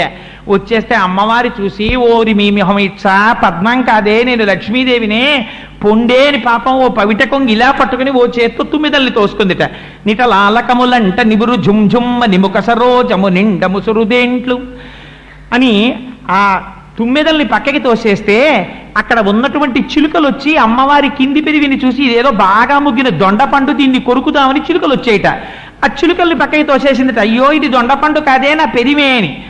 సుఖములనుతో ఒక చక్రవాకంబులు కుజయుగంబులు తాకి కొవ్వు సూపు అని ఇంకొంచెం ముందుకు వెళ్ళేటప్పటికీ అమ్మవారి కళ్ళు చూసేయట. చూసి అబ్బో, అమ్మవారికి మీనాక్షి అని పేరు కదా, చిన్న చిన్న చేప పిల్లల్లా ఉంటాయి ఆ కళ్ళు. చిన్న చిన్న చేప పిల్లలు భలే ఉన్నాయి, ఈ చేపల్ని మింగేద్దామని మందాకిని పాఠీన లోకమెగుచు ఆకాశగంగలోంచి పెద్ద పెద్ద చేపలు వచ్చేటి కళ్ళు తినేద్దామని. అయ్యో అయ్యో ఇవి చేపలు కావే, నా కళ్ళని అమ్మవారి చేపల్ని తోసేసిందిట. ఇంకొంచెం ముందుకెళ్ళిందిట. అమ్మవారి శరీరం అంతా మెరుపు తీగలా ఉంటుంది కదా, అమ్మో మెరుపులు వెళ్ళిపోతున్నాయి, దేవేంద్రుడు వర్షం పడమని ఆజ్ఞాపించాడులా ఉందనుకుని మెరుపులన్నీ వచ్చేసాయిట. వచ్చేస్తే అమ్మవారు చూసి, అయ్యో అయ్యో నేను నా లక్ష్మీదేవినే, మెరుపు కాదు పక్కకు పోండని మెరుపుల్ని తోసేసిందిట. అమ్మవారి వక్షోజాల్ని చూసి చక్రవాక పక్షులు అనుకుని వచ్చి గుద్దుకున్నాయిట. చక్రవాకంబులు కుచెయ్యుగంబును తాపి కొవ్వు సూపు మెలత మొగిలి పిరిది మెరుగుతీ వయుపోల జలదు వర్ను వెనుక జనెడునప్పుడు నీలతోజిత మధ్యస్థ విద్యుల్లేకే భువాస్వర అంటాం కదా. అలా స్వామి వెనకాతల వెళ్ళిపోయేటప్పుడు అమ్మవారు అన్ని కష్టాలు పడి అయ్యతో కలిసి ముందుకెళ్ళిందిట. ఇంత వెళ్ళిపోతుంటే తెల్లబోయిన వాళ్ళు ఎవరో తెలుసా అండి? ఎవరి పనుల్లో వాళ్ళు ఉన్నారు, అన్ని లోకాల్లో వాళ్ళును. ఒక్కసారి ఎందుకో ఇలా ఆకాశంలోకి చూశారు. ఉపన్యాసం అయిపోయిన తర్వాత మనందరం బయటికి వెళ్ళేటప్పటికీ ఓ పట్టు పీతాంబరం కట్టుకుని శ్రీ మహావిష్ణువు, వెనకాతల తెల్లచీర కట్టుకుని లక్ష్మీదేవి, శంఖం చక్రం అన్నీ వెళ్ళిపోతున్నాయి అనుకోండి, మనం ఏమనుకుంటాం? ఒక్కొక్కటి చెప్తాడు. పోతన గారు కూడా అంతే లైవ్ టెలికాస్ట్ ఇచ్చారు. చనుదించన్ ఘనుడల్లవాడె హరి పజ్జంగంటి రే లక్ష్మి శంఖ నినాదమ్మదే చక్రమల్లదే భుజంగధ్వంసుయున్వాడె క్రన్నన నేతించ నటంచు నమో నారాయణాయేతి నిస్మనులై మృక్రిమింట హస్తి దురవస్థావక్రికించక్రికిన్. ఒక్కొక్కళ్ళు చూశారట. అయ్యయ్యో చూశారా? చనుదించన్ ఘనుడల్లవాడె హరి. అరిగరి ఓ స్వామిని చూడండి ఎంత అందంగా ఉన్నారో. జలధరదేహు నాజాను చతుర్బాహు సరసీ సూత్ర కంకణ కేయూర శ్రీవత్సలంచనంచిత విహారు మరుకుండల ప్రభాజిత కుంతలలాటు వైఢూర్య మణిక నవర కిరీటు. అటువంటి స్వామి ముందెళ్ళిపోతున్నారు. పట్టు పీతాంబరం కట్టుకుని మెడలో కౌస్తుభమాల వేసుకుని, అవన్నీ ఆ వైజయంతిమాల వేసుకుని కౌస్తుభ వజ్రంతో ముందు స్వామి పెడుతున్నారు. చూడండి చూడండి అన్నారు.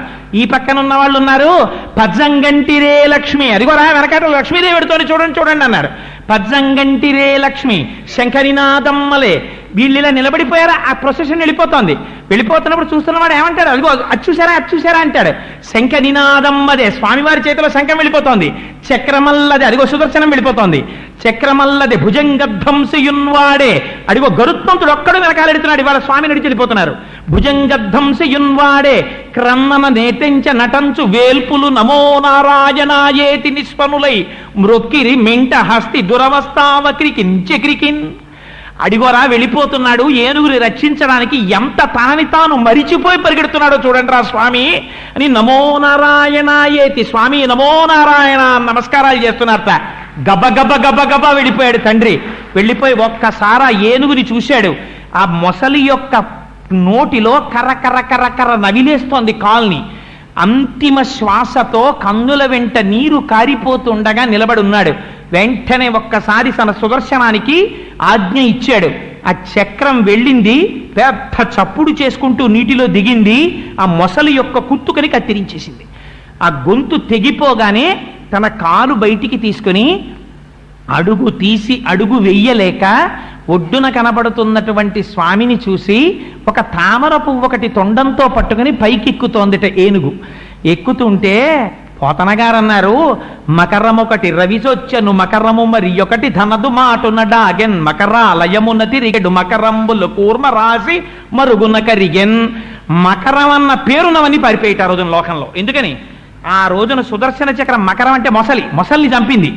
మకరం అని ఇంకోళ్ళకి ఎవరికైనా పేరుంటే చంపేస్తుందేమోనని మకరం ఒకటి రవిజొచ్చెను. ద్వాదశ రాశుల్లో మకర రాశి అని ఒక రాశి ఉంది. ఆ రాశికి భయం వేసింది. అమ్మో చక్రం వచ్చి దీని పేరు మకర రాశి అని నన్ను చంపేస్తుందేమో అని సూర్యుడిలోకి పారిపోయింది. మకరమొకటి రవిజొచ్చెను మకరము మరి ఒకటి ధనదు మాటున డాగెన్. నవనిధులలో మకర నిధి అని ఒక నిధి ఉంది, అది కుబేరుడు చాటుకి వెళ్ళిపోయి దాక్కుందిట. ఇంకొకటి అక్కడ ఉండేటటువంటి మొసళ్ళన్నీ కూడా ఆదికూర్మం సాటికి వెళ్ళిపోయి దాక్కున్నాయిట. ఎందుకని అది కూడా శ్రీ మహావిష్ణువు యొక్క స్వరూపం కదా, అందులో ఆదికూర్మం సాటికి వెళ్ళి దాక్కున్నాయిట. అందుకని సృష్టిలో మకరమని పేరున్నవన్నీ పారిపోయిట ఆ రోజున. మకరం ఒకటి రవిజొచ్చను మకరము మరి ఒకటి ధనదు మాటున డాగెన్. మకరాలయమున తిరిగెడు మకరంబులు కూర్మ రాజు మరుగున కరిగెన్ అని అన్ని మకరాలు వెళ్ళిపోయేట. ఆ పైకి నడవలేక పైకొస్తున్నటువంటి ఏనుగు యొక్క తొండానికి తన ఈ సాయం ఇచ్చి పైకి తీసుకొచ్చారట స్వామి. ఆ రోజున ఎంత దయాళువో చూడండి. ఇప్పటి వరకు ఇంటికి వెళ్ళిపోయిన వాళ్ళందరికీ ఈ విషయం తెలిసింది, సాక్షాత్ స్వామి రక్షించారట వీణ్ణి అని. ఇప్పుడు ఎక్కడెక్కడున్న వాళ్ళు ఎలాగో వెళ్ళిపోతాడు, కొత్త ఆయన వస్తాడు కదా ఇన్ఛార్జి పోస్టులోకి అని చెప్పి సీనియారిటీ లిస్ట్లో నెక్స్ట్ పేరున్నవాడు ఎవడో చూసుకుంటున్నవాడు, వాడితో సహా అందరూ మళ్ళీ పరిగెత్తుకుంటూ వచ్చారు. ఎందుకని బతికాడు, పైకెక్కేస్తున్నాడు ఒడ్డు మీదకి. ఇంతమంది పైకొచ్చారట. పైకొచ్చి తుండాలు కలుపుతున్నారు. కానీ ఏనుగు మాత్రం ఏం చేసిందంటే ఆ తామర పువ్వుని తీసుకెళ్లి శ్రీ మహావిష్ణువు యొక్క పాదముల మీద పెట్టింది. పెట్టగానే స్వామి తన అమృతహస్తంతో ఒక్కసారి ఏనుగుని తడివారు. ఎక్కడ లేని జవసత్వాలు మళ్ళీ వచ్చాయి. ఇప్పుడు కూడా తన భార్యల యొక్క తొండములతో తన తొండాన్ని కలిపిందిట. కానీ ఎలా? ఇంతక ముందులాగా తుండంబుల పూరించుచు గండంబుల చల్లు కొనుచు గలగలరవముల్ అవి లేవిప్పుడు. మీరెవరో నేనెవరో, మీకు నాకు రక్షకుడెవరో, ఎవడి పాదములు పట్టుకోవాలో ఎవరిని ఎంతలో పెట్టాలో నాకు తెలుసు. వారి ముందు మీరు ఎవ్వరూ ఏమీ కారు, ఆయన తర్వాతే మీరు అని అస్తమానం అనక్కర్లేదు, ఇక్కడ ఉంటే చాలు అని లోపలనుకుని పైకి చేతులు పట్టుకుందిట, షేక్ హ్యాండ్లు ఇచ్చింది. అందుకని తొండంతో తొండం చుట్టడం అంటే ఇంటికి వచ్చిన వాళ్ళందరికీ షేక్ హ్యాండ్లు ఇచ్చింది. పాపం ఇచ్చి పైకొచ్చింది, సాయుజ్య మోక్షాన్ని పొందేసింది అన్నారు. అంటే ఆ ఏనుగులో ఉన్నటువంటి జీవుడు సాక్షాత్ చతుర్భుజుడైన శ్రీ మహావిష్ణువు ఎలా ఉంటారో అటువంటి స్వరూపాన్ని పొంది ఆయనలోకి కలిసిపోయింది అన్నారు. కలిసిపోతే చనిపోయిన మొసలి పరిస్థితి ఏమిటి? అందులోంచి గంధర్వుడు వచ్చాడు, ఆయన పేరు హూహు. ఆయన పైకొచ్చి స్వామిని స్తోత్రం చేసి గంధర్వలోకానికి వెళ్ళాడు. గజేంద్ర మోక్షంలో మీరు గమనించవలసిన రహస్యం అంతా ఇక్కడే ఉంటుంది. ఎందుకని? ఎవరి ఏనుగు అని అడిగారు. ఏమండి ఇన్ని కోట్ల ప్రాణులు చచ్చిపోతున్నాయే, ఎవ్వరూ కూడా ఇలా అనలేదే, శ్రీ మహావిష్ణువుని కానీ భగవంతుణ్ణి కానీ ఉద్దేశించి స్తోత్రం చేయలేదు కదా, ఇంత గొప్ప శరణాగతి చేసిన ఈ ఏనుగు ఎవరు? పూర్వపుణ్యఫల దివ్య జ్ఞాన సంపత్తితో. ఏమండి మనకు మోక్షం వస్తుందా, ఎందుకండి పూజలు అంటుంటాడు. మోక్షం వస్తుందా అని అనకు, నూరంతా తెరవక్కర్లేదు, నువ్వు ఈ జన్మలో మొదలుపెట్టు. ఒకసారి కైంకర్యం పూజ మొదలు పెడితే ఇది వచ్చే జన్మలో నీకు ఉపయోగపడచ్చు. ఈ ఏనుగు ఒకనాడు పాండ్యదేశాన్ని పరిపాలించిన ఇంద్రద్యుమ్న మహారాజు గారు అష్టాక్షరీ మహామంత్రాన్ని అనుసంధానం చేద్దామని రాచకోట విడిచిపెట్టి ఊరు బయటకు వచ్చి ఓ కొండ మీద కూర్చుని రాజుగారు పాపం ఆ మహామంత్రాన్ని ఉపాసన చేస్తున్నారు. ఉండగా అక్కడికి ఎవ్వరూ ఊహించినటువంటి రీతిలో కలశజుండ చోటికి వచ్చి లేవక పూజింపక ఉన్న మౌనికని నవ్యక్రోధుడై మూఢా లుబ్ధకరీంద్రోత్తమయోని పుట్టుమని శాపంబిచ్చ భూవల్లభ. ఒకనాడానృపుడచ్యుతున్మనములో నూహించుచున్మౌని అయి ఎకలంక స్థితియున్నచో. ఆ రాజు అక్కడ కూర్చుని మౌనంగా అష్టాక్షరీ మంత్రాన్ని జపం చేసుకుంటుంటే అగస్త్య మహర్షి వచ్చారు. నేను అష్టాక్షరీ మహామంత్రాన్ని అనుసంధానం చేసుకుంటున్నాను, అగస్త్యుడు వస్తే మాత్రం లేవడం ఎందుకు? లేవలేదు ఆ ఇంద్రద్యుమ్న మహారాజు గారు. మీరు ఎంత పూజ చేసుకుంటూ ఉండండి, పూజ కన్నా గొప్పది ఇంటికి భాగవతులు రావడం. అసలు ఇంట్లో కార్యం నెరవేరిందని గుర్తు ఏమిటో తెలుసా? ఇంటికి శుభం జరుగుతుంది అని గుర్తు ఎప్పుడు అంటే ఇంటికి శుభం జరుగుతుంది అని గుర్తు మహాత్ములైన వాళ్ళు ఆ ఇంట్లో అడుగు పెట్టినప్పుడు. ఊరక రారు మహాత్ములు వారధముల ఇండ్ల కడకు వచ్చుటలెల్లన్ కారణము మంగళములకు నీవొచ్చుట శుభము మాకు నిజము మహాత్మా. ఆయనే అనవసరంగా అదే పనిగా తిరిగేవాడు కాడు, ఎందుకో వచ్చాడు. ఆయన రావడం నీ ఇంటికి మంగళప్రదం. ఆ వచ్చినటువంటి వాడు శూన్య హృదయంతో అవమానింపబడి సత్కరింపబడక వెళ్ళిపోయాడు అనుకోండి, అందువల్ల ఈశ్వరుడికి అపారమైన ఆగ్రహం కలుగుతుంది. దానివల్ల వాడు పొందేటటువంటి విపత్తు అంతా ఇంతా కాదు. అందుకని రక్షించాలనుకున్నాడు అగస్త్యుడు. నేను వచ్చాను. అగస్త్యుడంటే సామాన్యుడు కాడు, మహానుభావుడు. అటువంటి అగస్త్య మహర్షి వస్తే లేవలేదు ఇంద్రజుమ్న మహారాజు గారు. అష్టాక్షరీ మంత్రం చేసుకుంటున్నాను అనుకున్నాడు. లేవకపోయినటువంటి కారణం చేత కాళ్ళకి నీళ్ళిచ్చి తాగమని కాస్త ఆచమనీయం ఇవ్వకపోయినటువంటి పాపానికి రాబోవు జన్మలలో అనుభవించవలసినటువంటి పాప ఫలితాన్ని ఊహించి ఉద్ధరించడం కోసమని అనుగ్రహించాడు. అది శాపం అంటే. ఎన్ని కోట్ల జన్మలో ప్రవర్తించావు కాబట్టి ఏనుగు యోనిలో జన్మించు అన్నాడు. అందుకని ఏనుగు యొక్క లక్షణాలు వచ్చాయి. పృథుశక్తిన్, భూమిని పట్టుకుని ఉండడం అంటే సంసారంలో మగ్నుడై ఉండడం. అన్ని ప్రాణుల కన్నా తక్కువ ఎగిరేది ఏనుగు. ఏనుగు ఎక్కువ ఎగరలేదు, ఎందుకంటే తన ఒంటి బరువే తనకి అడ్డొస్తుంది. అలా మనం ఈశ్వరుడి వైపుకి ఉన్ముఖం కాలేం. ఎందుకని లోపల సంసారం అనే బరువు మనకు ఉండిపోయింది. అందుకని మనకదే చెప్తున్నారు. అందుకని భాగవతారాధనము చేయనటువంటి పాపము చేత ఈ జన్మలో ఏనుగు యోని ఎందు పుట్టాడు. కానీ గత జన్మలో పుణ్యం ఉంది, స్వామిని ఆరాధించిన పుణ్యం. ఆ పుణ్యం ఎప్పుడెక్కడికి వచ్చింది? ఖచ్చితంగా ఊపిరి ఆగిపోయేటటువంటి సమయంలో ఈ పుణ్యం పనికొచ్చి ఈశ్వరనామం చెప్పించింది. అందుకని ఈ జన్మలో నువ్వు చేసుకున్న పుణ్యం వచ్చే జన్మలో నిన్ను కాపాడవచ్చు. అప్పుడు రావచ్చు మోక్షం, చెప్పలేం. అందుకని మోక్షం వస్తుందా అండి అని ఇంత నోరు తెరిచి ఏమీ చేయడం మానేస్తే పుడుతూనే ఉంటావు. 10,00,000 కోట్ల కరణీనాథుండనయ్యుండి 10 లక్షల కోట్ల ఏనుగులకి భర్త అయి ఉంటాడండి ఎవడైనా? అంటే ఎన్ని కోట్ల జన్మలెత్తావో అని దాని అర్థం. ఇప్పుడంటే కోటేశ్వరరావు, ఇప్పుడంటే భార్య ఒక ఆవిడే. ఇంతకు ముందు ఈ ఉపాధిలో ఉన్న జీవుడు ఏ శరీరంలోంచి వచ్చాడో, ఒకనాడు నేను ఒక కుక్కనై ఉండుండొచ్చు, అప్పుడు నాకు ఒక ఆడకుక్క నా భార్య అయి ఉండొచ్చు, నేను ఒక పందినై ఉండొచ్చు, ఒక ఆడపంది నా భార్య అయి ఉండొచ్చు. ఎన్ని జన్మలెత్తాను! ఇప్పటికి ఈ జన్మలో మనుష్య జన్మనెత్తాను. అలా చూసుకున్నప్పుడు నా జన్మలన్నిటికీ భార్యలున్నారు. ఎన్ని కోట్ల మంది భార్యలకి నేను భర్తను? ఎవరు? లోపలున్న జీవుడు. ఇది ఏనుగు యొక్క కథ అంటే. ఇప్పుడు ఎవరికి లేరు భార్యలు, ఎవరికి లేరు భర్తలు. అందుకని అందరూ ఈ స్థితిని పొందిన వారే. శరణాగతి నిన్ను ఆ స్థాయికి తీసుకెళ్ళగలదు. ఆ శరణాగతికి నువ్వు ఇప్పుడే ఈశ్వరార్చన యందు నిపుణుడవై ఉండాలి. నామం చెప్పుకో. ఒక్కసారి ఆయన స్తోత్రం చేశావా ఆయన ప్రీతి పొందేస్తాడు. నువ్వేమిస్తావు భగవంతుడికి? నువ్వేమిస్తాననకు. ఆయన నామం ప్రీతితో చెప్పుకుంటుండు. ఆయనే నీకు రక్షకుడై కాపాడతాడు. ఇది మనకి నేర్పింది. మరి ఒకే శ్రీ మహావిష్ణువు చక్రప్రయోగం చేశారు, ఆ మొసలి సంహరింపబడింది. మొసలికి మోక్షం వచ్చిందా? రాలేదు. కారణం ఏమిటి? గత జన్మలో మొసలి యొక్క స్థితి వేరు. ఎందుకని? ఆయన హూహూ అన్న గంధర్వుడు. ఆయన నీటిలో నిలబడి స్నానం చేస్తున్నాడు. చుట్టూ అప్సర స్త్రీలను పెట్టుకుని ఉన్నాడు. వాళ్ళతో క్రీడిస్తూ స్నానం చేస్తున్నాడు. స్నానం చేస్తూ ఉండగా అక్కడికి దేవల మహర్షి అనబడేటటువంటి మహర్షి వచ్చారు. ఆయన కూడా స్నానం చేస్తున్నారు. స్నానం చేస్తున్నప్పుడు మహాత్ముల్ని వెటకారం ఆడడం, మహాత్ముల్ని చిన్నచూపు చూడడం అదొక గొప్ప విషయం అనుకుంటారు. చూడాయన పంచి ఎలా కట్టుకున్నాడో, చూడాయన ఎలా మునుగుతున్నాడో, ఆ డొక్కల్లో ఎముకలన్నీ బయటికి వచ్చేసి లోపల గట్టిగా కోస్తే 5 కేజీలు మాంసం ఉండదు, పెద్ద మహర్షి చేతిలో ఓ దండం పట్టుకుని ఎలా మునుగుతున్నాడో చూడు అని వెటకారం ఆడుతున్నాడు. వీళ్ళందరూ నవ్వుతున్నారు. వీళ్ళని బాగా నవ్వించాలనుకున్నాడు. మదోన్మత్తుడయ్యాడు. నీట మునిగి ఆయన కంట పనకుండా ఆయన దగ్గరికి వెళ్ళి ఆయన కాళ్ళు పట్టుకు లాగేశాడు. ఆయన నీటిలో పడిపోయారు. పడిపోయి పైకి లేచారు. అరేరే, నా కాళ్ళు పట్టుకు లాగి నేను నీటిలో పడిపోతే నీ చుట్టూ ఉన్న స్త్రీలు చూసి నవ్వారని ఇంత దుర్మార్గమైన పని చేశావు.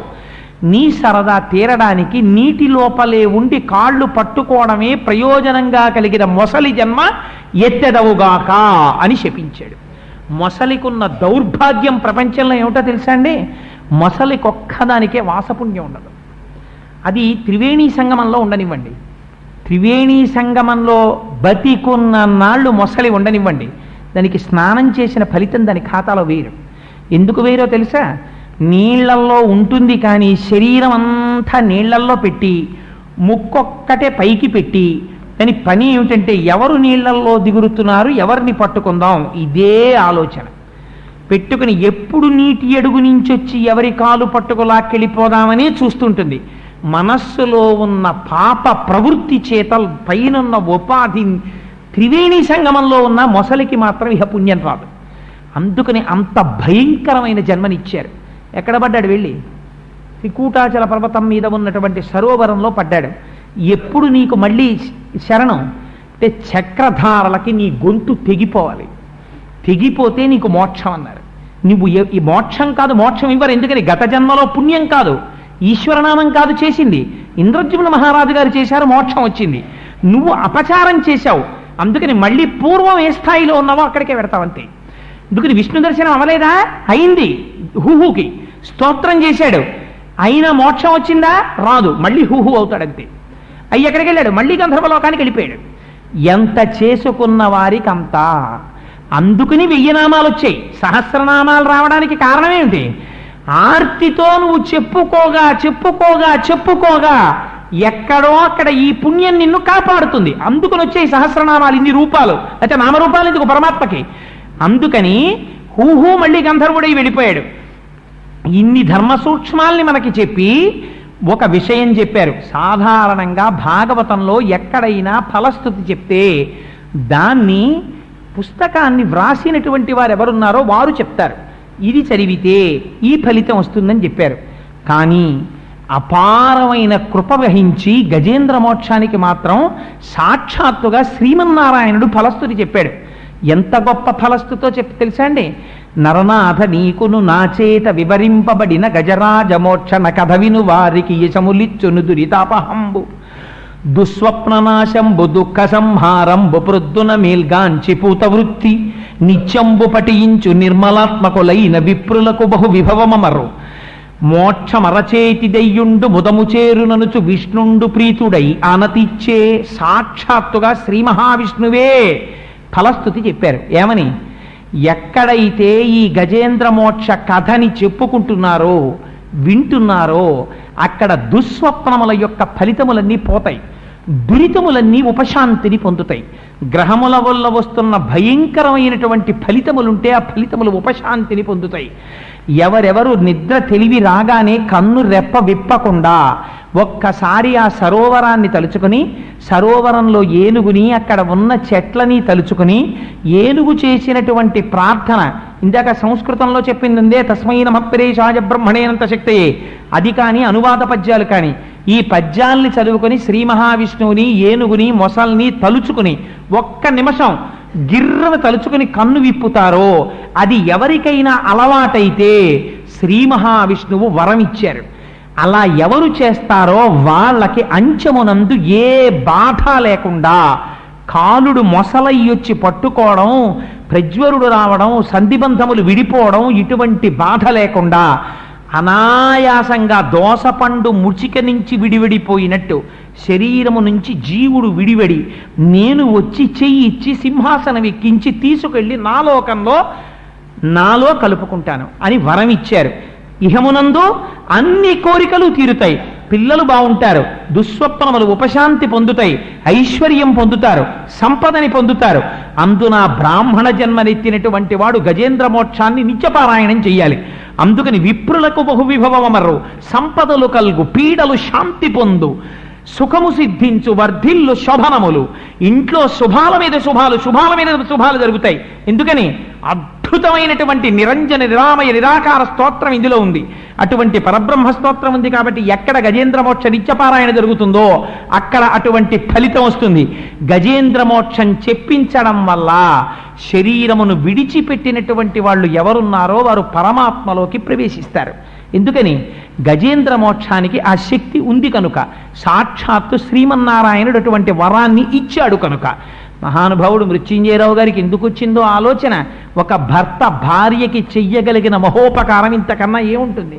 తనకి ధర్మపత్నిగా ఉండి చాలా కాలం తనతో కలిసి జీవితాన్ని గడిపి తనకి సత్సంతానాన్నిచ్చి 5వ తనంతో తన చేతుల మీద వెళ్ళిపోయినటువంటి భార్య ఏ ఉపద్రవం లేకుండా మళ్ళీ ఇంకొక శరీరాన్ని పొందవలసిన అవసరం లేకుండా ఆవిడ ఈశ్వరుడిలోకి ప్రవేశించడానికి ఆవిడ పేరు మీద గజేంద్ర మోక్ష కథా కాలక్షేపం ఇక్కడ జరగాలి అని వారు నిర్ణయించుకున్నారు.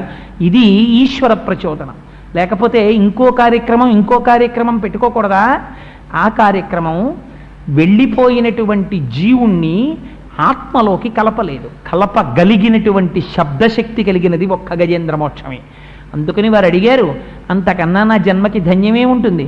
ఒక మహాపురుషుడికి, అటువంటి సత్సాంప్రదాయం కలిగినటువంటి వ్యక్తికి నా కంఠం ఉపయోగపడగలిగితే, అటువంటి వారి యొక్క ఆత్మకి ఉద్ధరించడానికి నా కంఠములోంచి వచ్చే శబ్దం ఉపయోగపడగలిగితే నా జన్మ ధన్యమవుతుంది. 4 మాటలు ఈశ్వరుడి స్తోత్రంగా చెప్పుకోవచ్చని వచ్చాను తప్ప నాకేదో వచ్చానో మీకు రాదనో, నేను చెప్పగలిగిన వాడినో, మీరు నా దగ్గర నేర్చుకోవలసిన వాళ్ళనో చెప్పిన వాడను కాను అని పునః విజ్ఞాపన చేస్తూ, మంగళాశాసనపరై మదాచార్య పురోగమై సర్వైశ్చ పూర్వైరాచార్యై సత్కృతాయాస్తు మంగళం. మంగళం కోసలేంద్రాయ మహనీయ గుణాత్మనే చక్రవర్తి తనూజాయ సర్వభౌమాయ మంగళం. ఉమాకాంతాయ కాంతాయ కామితార్థప్రదాయినే శ్రీగిరీశాయ దేవాయ మలినాథాయ మంగళం. కరచరణకృతం వా కర్మ వాక్కాయజం వా శ్రవణనైనజం వా మానసం వాపరాధం విహితం వా సర్వమేత్తక్షమస్వ. శివ శివ కరుణాబ్ధే శ్రీ మహాదేవ శంభో. సర్వం శ్రీ ఉమామహేశ్వర పరబ్రహ్మార్పణమస్తు. స్వస్తి.